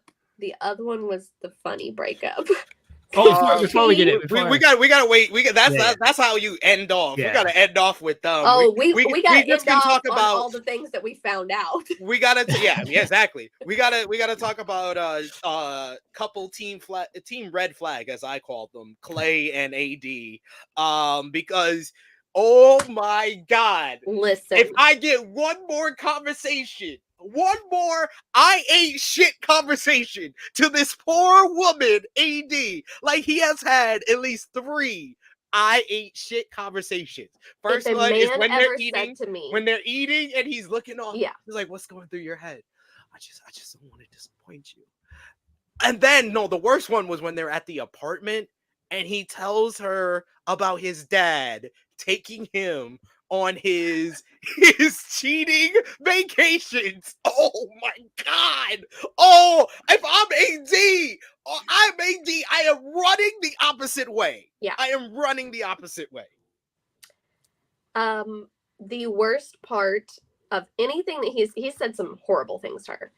When he told her that even if she just had a baby, he would expect her to get in the gym and look good again for him. I wanted to come through that screen and wring his little neck. I was so mad for her. Like, he treats her like shit. And I know that she said that that's the type of guy that she goes for. And I don't understand how she's not like, why did I do this again? Why have I chosen this person again? Because he is horrible. Like, oh my God, he makes me so mad. I have not seen him do anything that I feel was genuine this entire season. The only genuine moments, honestly, to me, are the ain't shit talks. Is the talks about him really feeling like he's gonna be a disappointment, that he's never seen a black man. He's like Will Smith. When he said Will Smith and P. Diddy was his heroes, I was like, I would have run. I would have ran. I would have ran. AD, look at the look in her eyes during that conversation. Oh my God, I have never seen a woman turned on more by red flags. The look in her eyes was like, God, baby, I'm gonna teach you how to be a real man. Fix you. I can fix you. Yo, it's just like all over her face. She's like, I'm gonna fix you. Oh my God. She's like, I'm so intrigued by it. Him being like, yeah, my dad cheated on my mom. We used to go on the cheaty rendezvous, and basically just telling her flat out, like, this is how I was raised. This is probably what I'm gonna end up doing. And hope you're good with that. Clay is weird in that I respect that he's a little honest about this stuff, and that it seemed, I don't know if he's like trying to fix himself. I truly don't think he is, because I don't think he thinks there's anything wrong with him. Yeah. No. I think that he genuinely wants to be better. He needs actual therapy. He has no idea how to do it, and a reality show ain't it. Yeah, I think he like does want to be better, and like he does want to try hard, but he's also it feels a little self-sabotaging too, of like, this is gonna happen, and he's like, I know I'm just gonna screw it up. And then when he does screw it up, he's gonna be like, well, I knew I was gonna screw it up. I would cheat on you. Yeah, I told you. And I think that that's part of it too, is him continuously like giving her all these warning signs. So then, like you said, when it inevitably does happen, he can be like, well, you stayed.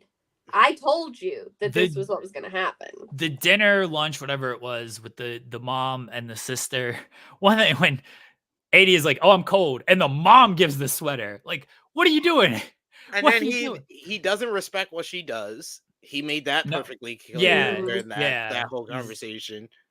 He's like, I don't even know what she does. She's like, I'm an entrepreneur, home flipper. Like, she owns a club. She is a real estate agent. She's like, she got so many like job titles, and he's kind of like an undescript entrepreneur. They haven't like really kind of said what he does, but he's out all the time or busy all the time, and that's why he was like making excuses for not coming home apparently. And like, that was a legitimately gripe to bring up, him not coming home. And his like, was like, well, if I'm here, it's closer for this. It sounded like he didn't explain it well, but I think his whole point was, I'm basically a half hour closer, or I don't even know if that's the time to, but like, I'm closer to my next job if I'm here. But it's like, that's still a little concerning though, if y'all have limited time and you ain't coming home on this stuff. And then the mom, bless the mom, trying to give this advice. She's like, I think I know what I'm talking about. I was married for 24 years. Apparently your husband was on those 24 years too. Exactly. It's like, why would I take advice from you? Yeah, I don't know. Like, I get you're like trying, But at the same time, like, that ain't the best line of like, your marriage, no offense, You don't have the failed. marriage I'm trying to emulate. Exactly. Yeah, it still failed, and it seemed like a lot was happening in those 24 years on that as well. I don't know. I feel like they make it down the aisle. I don't know if they one actually. of them will say no. Yeah, I don't know if they actually they both say I yes. think maybe AD, after like we meet her family and stuff like that, she'll have more people that is trying to talk some sense. I hope so, because it's very much a superficial connection. Like anything that Clay doesn't talk about how much, you know, AD he loves, you know, their deep conversations, or he just says, oh, you're gonna make me a better man, or we're gonna be an iconic couple. I feel like he's putting a lot of pressure on her with all of this, and like she seems kind of open to it because she wants to be, you know, Captain Save-A-Ho, but I hope someone actually talks to her and it's just like, yeah, girl, you gotta. I hope she has good friends who, when they Yeah. meet him, they're like, he's got all the red flags. Yeah. Like, that's not who you want to marry, because it ain't gonna last if they do get married. No. All right. What other couples do we the winners. Jimmy and Chelsea? Yeah. Okay. I wasn't sure if I was forgetting anybody before Jeremy and Laura. No. Okay. All right. So Jimmy and Chelsea, Megan Fox. Our vote for the most annoying couple. Both people are equally not good people. Therefore, I think they might be a match. I think they're okay people. I don't know if they're truly like bad people. I just don't think. I mean, I think Jimmy is a very aloof and selfish. I'll say. I think he's immature. Yeah. I have heard from friends, the flight attendant community is very small. She is a flight attendant. I have friends who are flight attendants, and they've said she's super sweet in person, but she does act with the very pick-me girl energy that she has on the show. See, and like these qualities, I don't think make you a bad person. I think they make she needs them therapy. Honestly, I think that's her biggest issue. Yeah.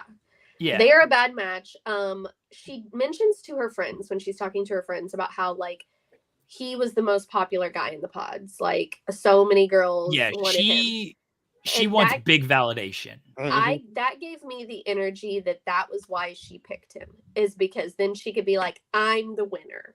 Yeah. So many people wanted Jimmy and I'm the one who got him, because you cannot convince me that she had a better connection with him than she did with Trevor.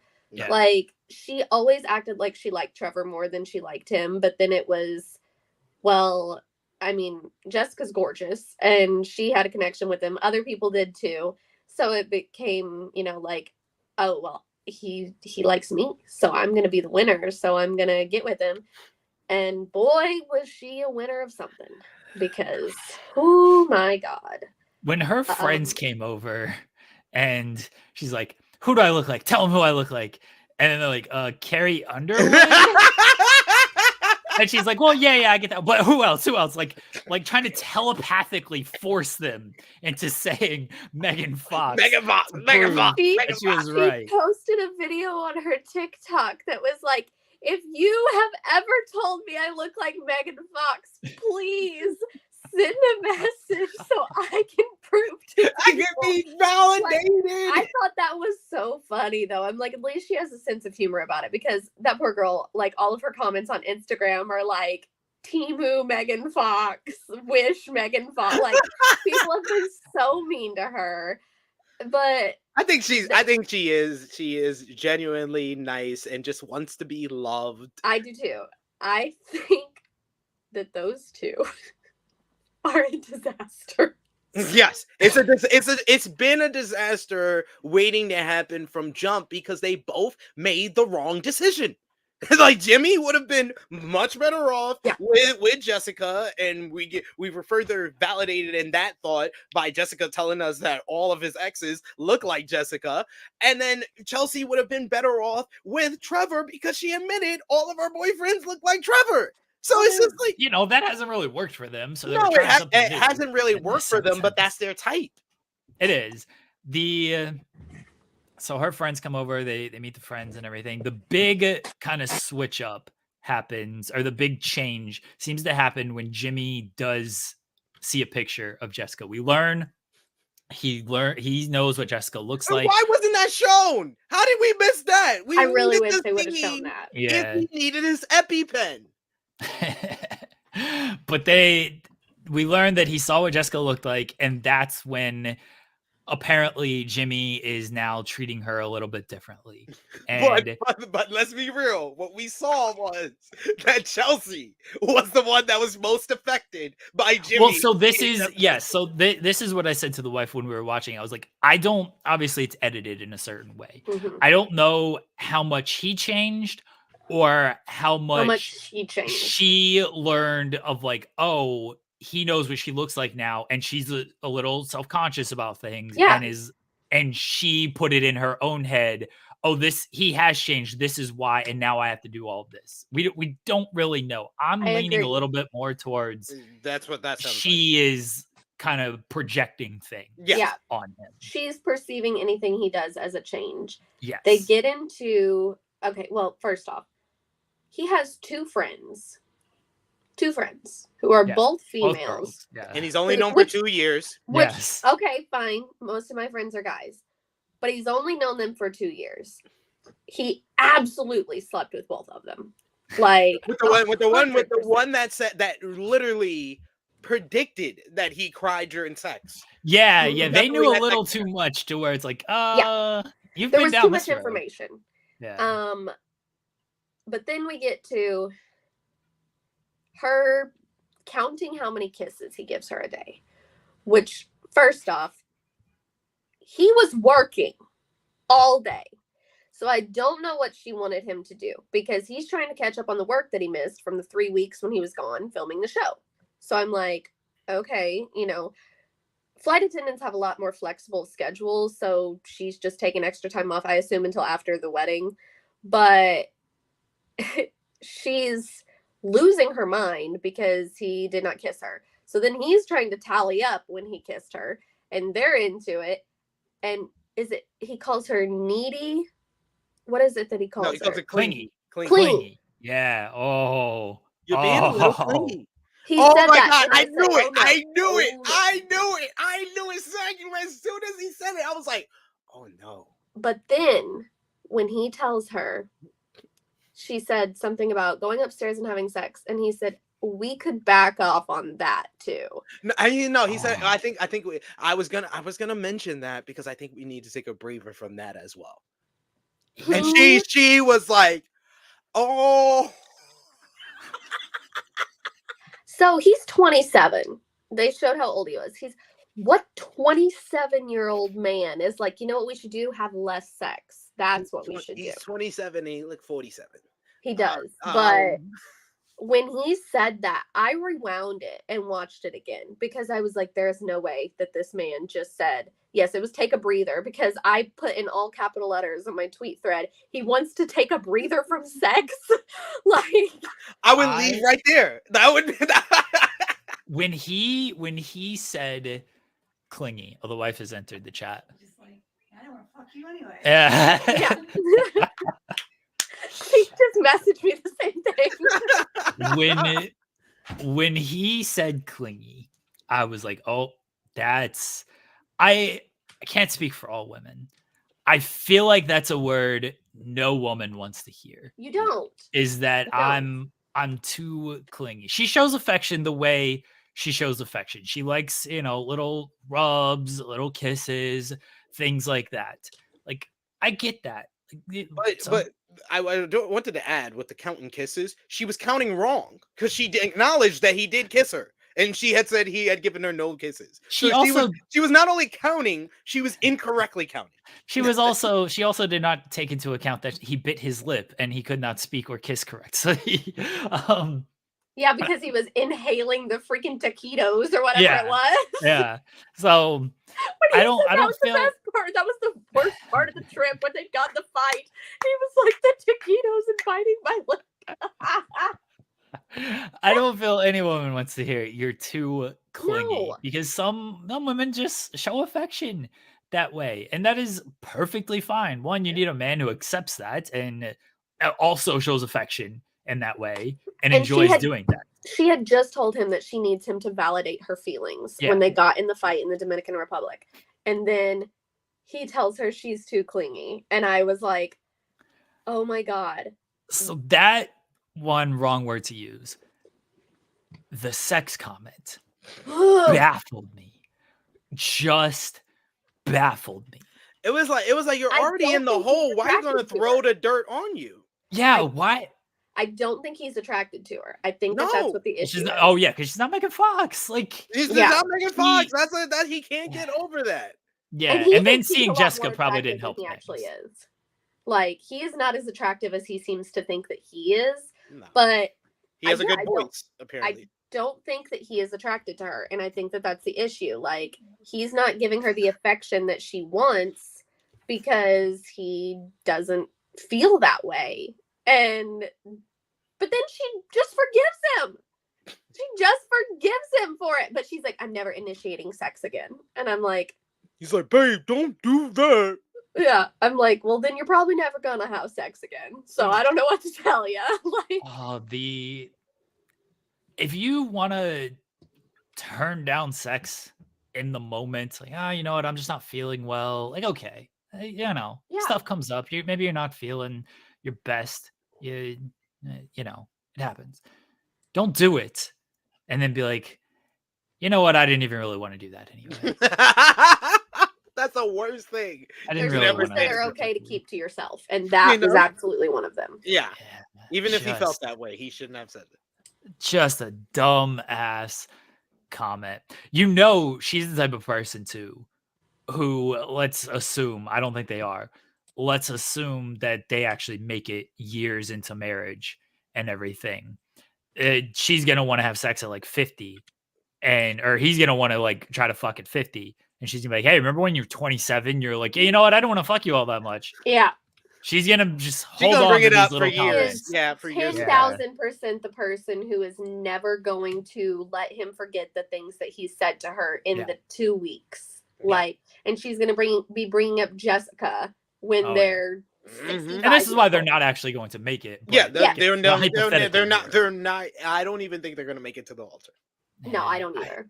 I don't know. They might make it to the altar. It depends on when and if, because I don't watch the previews. Mm. Jimmy sees Jessica. Well, in they always person. do that. They always do that. But sometimes they don't show it, which will bring us to the next couple of when they Right, well, don't show us anything. So we What? did get Jessica. Jessica had a conversation with Laura, and she is team Jimmy when she wanted to say team Jeremy, but she said team Jimmy. So Jessica, I do like Jessica's outside, and she's just like, he should have picked me. Everyone knows it. Some dude walking down the street, Jessica's like, should have picked me, right? You know it. You know. it, you know it. And I think Jessica's funny. I've seen people on her Instagram like giving her shit because she was like, yeah, I still love him. And I'm like, this was a week after he broke up with her. People were like, I can't believe she would say that. Like, it was a week after. It's not like this was a year later. I mean, and she is Chelsea's biggest supporter. Like, Yeah. she is always cheering Chelsea on. So it wasn't anything against Chelsea. It was because he's a shitbag. Like,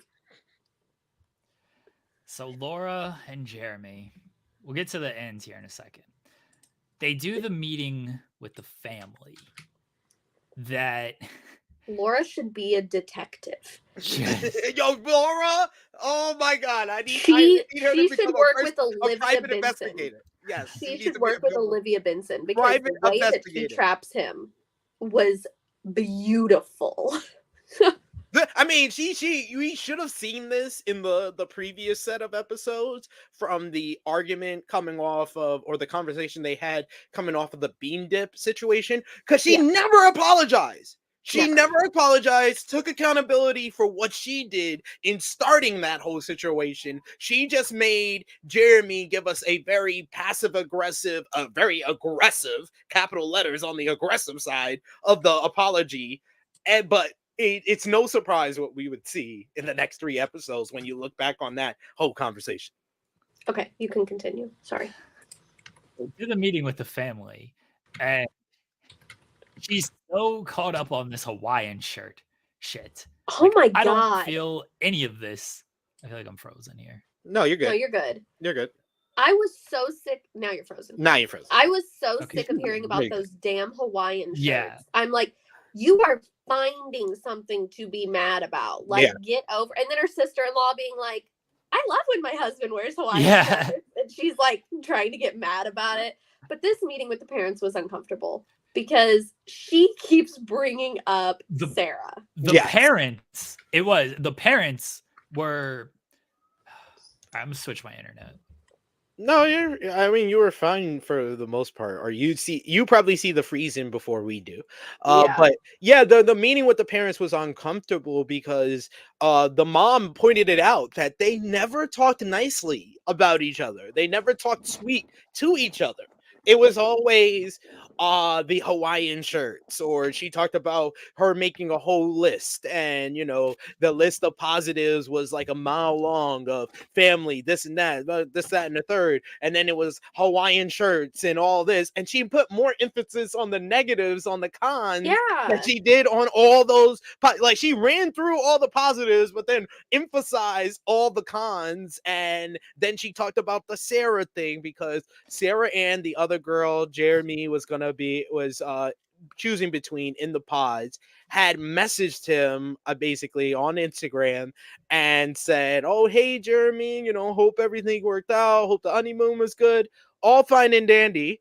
And then afterwards said, whoa, if you ever think that if you ever not working out with Laura, you can get this yum kitty yang yang yum yum. Basically.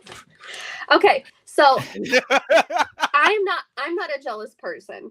So when she said like he hearted the message, I didn't see anything wrong with that. So the wife said like, I didn't even, if you just like double tap it, it's an automatic heart. She's like, I didn't even know you could leave like a thumbs up or any other reaction. You can't on Instagram. Like Instagram is just hearting the message. You can do the thumbs up and other stuff on like Facebook Messenger and like texting. On Twitter, they said it was an Instagram message. Like all you can do is that. I didn't see anything wrong with him acknowledging that he read the message. He didn't reply to her. He didn't say anything. Now, I mean, past this, he does things that are wrong.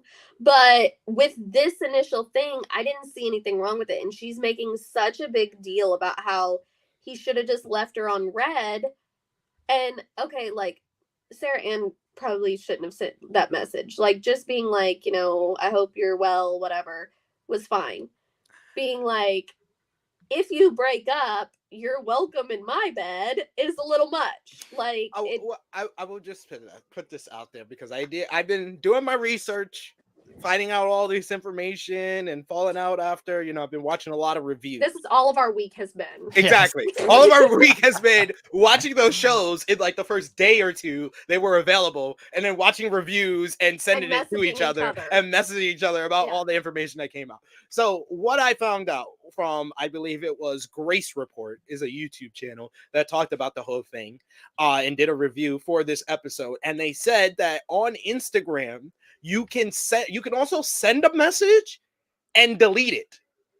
Yeah. So Jeremy could have responded to Homegirl, set up a meeting point for where they were gonna meet and everything, and both parties decide to delete both messages And then Jeremy goes back to Laura with the original message and makes himself look like the good, honorable fiance. Me just taking it at face value, because she acted like she was there when he got the message. Like, just taking it at face value for what it was, I didn't see anything wrong with it. Knowing what we know now, Mr. Sunglasses 100% could have done that. Like, no shock to me if that's what he did. So they have this conversation on the couch. It's the night after, and it's like, you can come up till 5 a.m. Now, where were you? And I was at the bar. I was going out with friends. But you got to describe the initial shot that we got, where it was basically like we went back to Kenneth and Brittany. Yes. Where they yeah, he's just on his phone. Yeah. He's sitting there hugging a pillow to his chest on his phone with his sunglasses on. So it's bright as hell outside, but he's inside with his sunglasses on. Yeah. And sorry, I got a message about something. He's like, where were you? He's like, I went to the bar. I was gonna go here. I got a message from, he said, one of the cast members. He's like, well, Sarah Ann's here. I thought about turning around, but then I was like, I'm not gonna let her being there dictate what I do. Like, that's not the way to live. So I was just gonna go and hang out and everything. So I just went and I hung out. And that was that. And we're in the parking lot. That was all. And she's like, so you weren't, why didn't you come home until 5 a.m.? The bar closed at 2. Why weren't you home? And he's like, I shared my location. Yes. So this is the biggest thing. He's like, I shared my location with you, so you knew where I was at all times. And she's like, do I look like the type of person who is up at 5 a.m. checking your location? Like, no. And then she drops after he's like, oh, well, yeah, I spoke with Sarah Ann. We were just in the parking lot and everything. She's like, well, guess what? I was checking your location at 5 a.m. and you were at Sarah Ann's house. You were in West End, where Sarah Ann's apartment is at. No, because he tried. He was like, well, there's the lost and found parking lot, and then there's there's an alley that you go.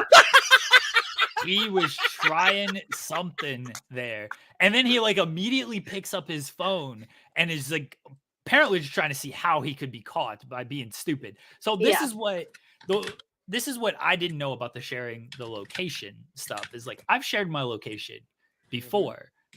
I'm here, and then you can go there. But there's also a sharing location that'll actually track you and show all the places you have gone. No, you know how she tracked him, right? Do you think it was the watch? He checks the watch right after she says that. He thought he was slick. He leaves his car in the lost and found parking lot with his phone inside and doesn't realize she can track his location with the Google Watch. Because go back and watch it. Immediately when she is putting everything together and saying everything, he goes from phone and then he looks at his watch. He's like, so I also think I don't know how he shares his location, but again, there's different ways to do it. You can just share your location once and it's here's where I am right now. Yeah. And then you can share it, but it'll come fully track until you stop sharing it. Yeah, until you stop sharing it. So I think he fucked up on 2 levels here. Jiminica and I have each other's location. We have for 3 years now. So she cracks me up because she's always sometimes I get bored and I just check to see what people are doing. So she'll just go to people that she has their location to see what they're doing. She's like, I don't check yours because you're always at home. I'm just always here. But she was just overseas. So I could see where she was. I could check, where she was in her traveling and everything without texting her every 10 minutes to be like, how's it going? But yeah, that's basically, he just shared his location with her. They probably had their location shared with each other, honestly, because a lot of people do that, and didn't think about the fact that his phone his watch also shares the location because it's connected through the same thing. So she was tracking him through his watch. He thought he was being slick. He left his phone in his car and went with Sarah Ann, thought he was being slick. We don't know if they did anything. I mean, I would like to assume that they did, But Hey, you ain't going back to her place if you could just have this Until 5 a.m. conversation Until Yeah, in 5 a a.m. parking until lot. 5 a.m. Yeah. Until 5 a.m. Nothing was confirmed, but I am sure that they did. But she gave him a chance to be honest. She did. She sat there and gave him a chance to be honest, and he lied right to her face. And she was like, okay, well, no, that's not what happened. And then he couldn't even defend himself. Because he didn't want to talk about it in front of the cameras. Yes, when he kept being like, Yeah. I don't want to have this conversation right now. What? Are you kidding me? Like, which that's not the shadiest thing Jeremy's done, as we found out. In a Love is Blind Facebook group where people just chat about the show and everything, this woman posted a picture of Jeremy and another woman and a little boy and said Jeremy was engaged when he applied for the show. And somebody said, how do you know that? And she said, because that's my daughter and my grandson standing in front of the Christmas No. tree. It was, where did you get the picture from? My phone. My phone. Because that's my daughter and my grandson standing in front of the Christmas tree. Not his kid. She did say, someone said, is that his? And she said, thank God, no. But that show filmed in like late March, early April.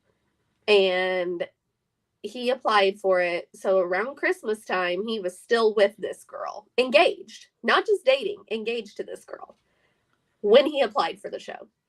I always would like to know just how, because we learn of Trevor as well. Trevor apparently I had so much hope for him. Oh man, so many women that watched that review Love is Blind, they fell in love with this man. They all wanted to take care of him after Chelsea broke his heart, and all to find out it was all a game. It was all a game. And his girlfriend knew he was going on the show.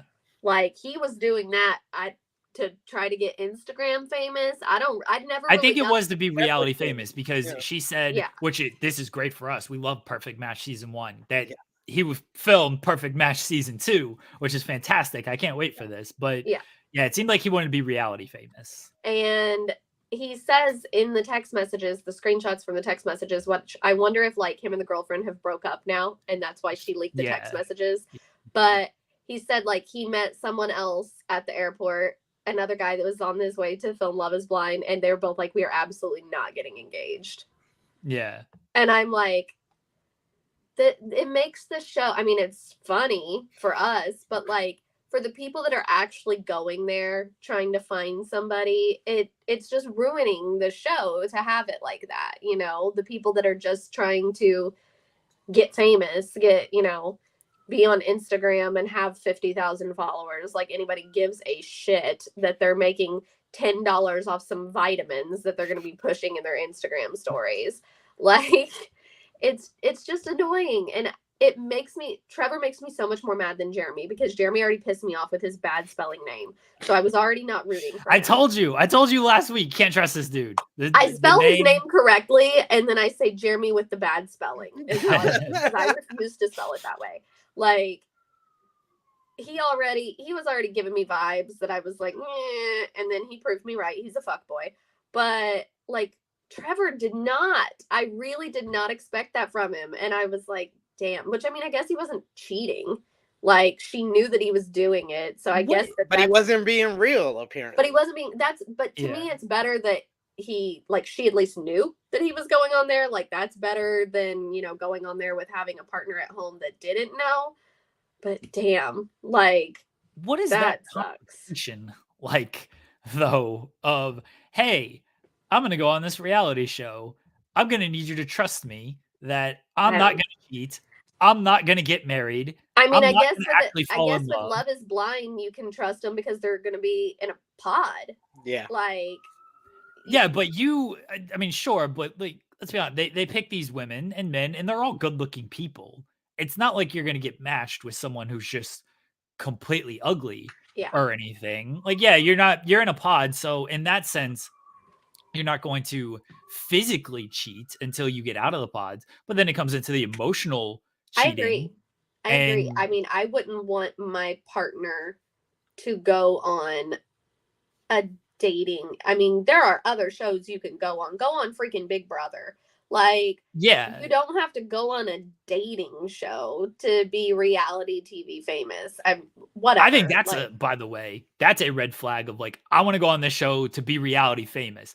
If you want to be reality famous, you probably want to go around like hooking up and be part of that scene. Most of those people are single, especially if they are on a dating show, obviously. But like to be reality famous, yeah, you're looking at like a lot of single people there. Yeah. You don't, a married person isn't like, you know what I want to do? I want to go be on a reality show. Most married people don't want to be on long-term reality shows. Jeremy claims that he and his former fiance were basically not living with one another at the time that he was approached by one of the producers for Love Is Blind, but he did not specify if they were still engaged or not. So he just specified that he was not living with that person at the time of when he was approached for the show. And you know what? Even if he was, like, even if they'd already broke up, he still did the shit with Sarah Ann. So, like, you still suck. Yeah. Now, you just suck doubly right now. Like, you still suck. It is what it is. This season has had some shitty men. I mean, just... Then you got Kenneth, his family basically kind of outed him on Facebook.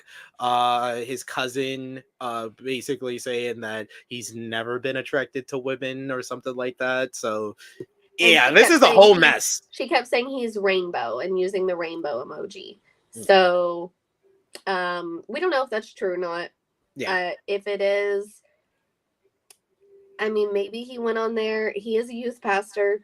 I mean, hey, look, maybe they played Love Is Blind Mobile, and they were like, you know what? You can hook up with men, and women don't matter. It was like they weren't aware. They was like, wait, it's only women in the other pod? I wasn't aware. I played Love Is Blind Mobile and got confused. As someone who used to be very deep in the church, maybe they pushed him to go on the show to try to see if he, find a woman, because he is a youth pastor. He is a principal. Maybe I really feel like it was the cousin kind of speaking out of line. Yes, something that she probably said multiple times at like family functions and family reunions of why he is, this old and hasn't had like a serious relationship, and is something that everybody has talked about and something that probably a lot of the family acknowledges, but it's not something you should say in public on social media, and never you should out somebody. That's wrong. If he is gay, there's nothing wrong with that. But he shouldn't be on a show getting engaged to a woman and leading her on the way that he did. True. Yeah, I feel really, even before learning that, I was like, he robbed Brittany of her experience. He did. That. And then there's rumors that Jimmy also had a girlfriend when he went into the pods. And I'm like, first off, why are all these women wanting Jimmy? I don't understand. Like, every freaking woman is like, oh my God, give me that guy. And I don't get it at all. He's the not so attractive guy with the attractive voice, apparently. The fact that Clay is the only one who didn't that's the craziest part about all of this. All the information that we have learned, and the fact that Clay is not involved in any of it is the most surprising. Because he probably cheated on his girlfriend before he went in, and so she already broke up with him. With him. So. I wonder if people just like forgot about Clay. Of like, he hasn't really been on the show. He left the pods. Like, they just forgot about Clay and AD and Johnny and Amy. They were outliers. Look, by the way, none of these people should be allowed to skip the reunion. Last year was bullshit when people were allowed to skip the reunion and then let's film something and not be pressed on it. No. Get all these people there. Let's call all this shit out. That's what I want Matthew there too. That should have to be in their contract. Is like, you have to attend the reunion as part of being on the show. Like, that should be part of the contract. I want Matthew there so bad. That man. And everybody that's been watching it that has been messaging me has been like, what the hell is Matthew? Like, He's like, I have one of my friends who said he's a serial killer. He has to be. Oh, He has to be. I think some of these guys are serial killers anyway. Who had the clean? Jeremy had the clean house. Yes. That house was way too clean. It was a Sorry. staged house. It was a staged house. it was 100% a staged house. Kenneth had nothing in his house. He's like, here's my spices. That was Yeah. his real apartment. That's his real apartment, though. He had like three things in his you fridge. You cannot convince me that this man is black with oregano and what was the like? He ain't even have no adobo. Like what? When he showed the 2 spices, I was like, get out. And she just looked at him like she was disgusted with his 2 spices. He had like 3 things in his fridge. He had an and empty they all got to be turned the right way, so the label is out. And so, I know Oh, what Jeremy, like, yeah. Like, you only got 3 things in there. You know what the hell's in there. You don't need the label out. You know what it is. Ain't like you're moving a bunch of shit around. Jeremy had the glass that looked like it was never used. Yeah. He had silverware that looked like it was never used. Like he just bought it. All these people are serial killers. All of them. So what do we have? 2 episodes premiering tomorrow? I don't know. Some little girl keeps trying to FaceTime my kid like he's not at school right now at 10:38 in the morning. That's his girl. Oh, this is a little girl. I think I messaged you guys. No, maybe I just texted Jeremy about it the other night. The one that was like, I don't like Taylor Swift. Oh, yeah. I don't like her. Okay. I'll punch that. So, That's my friend. No, listen. I'm driving down the road and she FaceTimes my youngest. He's 7, by the way. And she lives in Las Vegas. So like I know her mom. They've never met, but they play Roblox together and they FaceTime each other while they're playing. And she's talking to him and I'm in the car listening to music. My other son has his headphones on. He's paying no attention. I'm singing in the car. Taylor Swift comes on and she's like, what is that? And he was like, it's my mom listening to Taylor Swift. And she goes, I don't like Taylor Swift. So you know what I did? I turned on the 10-minute version of All Too Well and yanked that thing up. And I sang it so loud. And she said, I don't like Taylor Swift. Turn it off. That's wow. Oh, no. I'm Oh, like, hell no. A little 7-year-old from Las Vegas telling me what to do right now. Go to Vegas and kick that kid. Okay. So we had a 10-minute sing-along to All Too Well in the car. Respect it. Very nice. Anything else from trying to FaceTime my kid? Anything else from Love Is Blind? We got, I think, 2 episodes tomorrow. Very, very excited to see. I don't know if we're gonna get anybody down the aisle on these 2 episodes, but I'm excited to see the fallout from. Again, I don't watch the preview stuff. I know the wife does. I think you guys do as well. I hope we get a meeting between Jessica and Jimmy. I hope we get Sarah Ann coming in with Jeremy and Laura, and those are the 2 biggest things that I'm looking forward to. I would have loved some follow-up on Matthew trying to find Amber. Yeah. They Yeah, I just would've show liked that Matthew just like running. No, he's like Joe and you, and he's following Amber around. He's wearing a hat. He's got a hat, no glasses. That's his disguise. Oh my god. Also, this is off topic, but it's on topic of you. Did you guys know that the show was based on books? Yeah. So I did not know this. I've ordered them all from Amazon, so I'm going to read all the Nice. books. I was thinking about that show last night because I was looking for something to watch while I was about to fall asleep, and I messaged my buddy Sammer, and I'm like, I feel like we should have the last season of You by now, because it came out in December, and then it came out like January. We're at the end of February, and nothing. Very disappointing. I think it will come out later this year. It's still annoying. Think that it took because of the writers, like the strike Yeah. and everything. I think that delayed it. But this is the final season, the one that's Yes. coming out. But I've ordered the books, so I'm only Yeah. going to read like the first 3 books because I don't want to get to whatever's going to happen at the end of it. But I'm excited that I'm going to read them. You could tell WWE is coming to Netflix because they're finishing 2 of their 3 of their top shows is finishing this year with You, Cobra Kai, and Stranger Things. Yeah. All right. We're already at over 2 hours, so we will play Two Out to Handle next week. Apologies for those tuning in who like to watch the Two Out to Handle mobile. We'll get back to it next week. Cher Delaware, do you want to plug anything? No. Okay. SP3. Come on, ride the train, choo ride it. You can follow me on the Twitter machine at TrueHillSP3. I mentioned this a couple of weeks back, so a reminder: if anyone is going to Greensboro and it's going to be at Revolution, I should be there, so you can come up to me. I'm friendly. We can take a picture. I'll put the peace sign or a wrestling symbol, whatever you want. I'm gonna have a good time out there, and so yeah. I'm excited for Greensboro, my first time over there.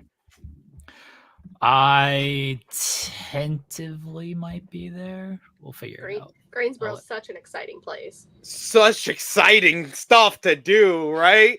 I mean, I used to live close to Greensboro. I actually saw a Garth Brooks concert in the same building that the Sting last match, Greensboro Coliseum. A lot of stuff's happened. And I'll be live at... We're not going to hate on the Garth Brooks. I'll be live at 2:05 p.m. Eastern Time over on the True Hill Heat YouTube channel reviewing last night's Raw. Hey, thanks, Pile Driver Finish says this was better than the game we play. We like the Two Out to Handle mobile as well, but look, I messaged SP3 and Cher yesterday.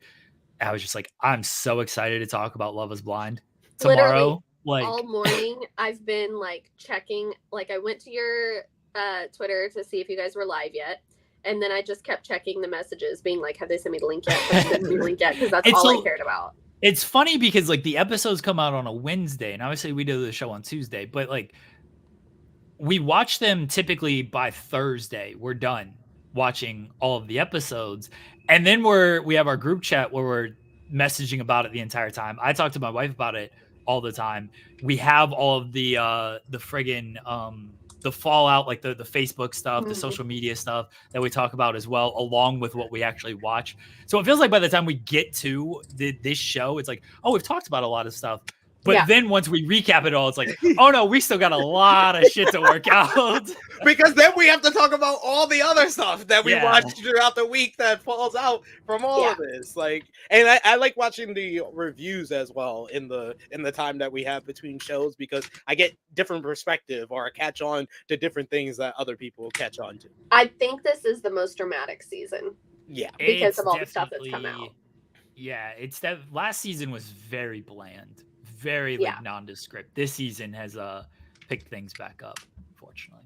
All right, everybody. We'll be back next week with a new episode of this here show. And I don't know. Watch other stuff on this channel. I don't do plugs on this channel. Or on this show. This show's the Lawless Show. Bye, everyone.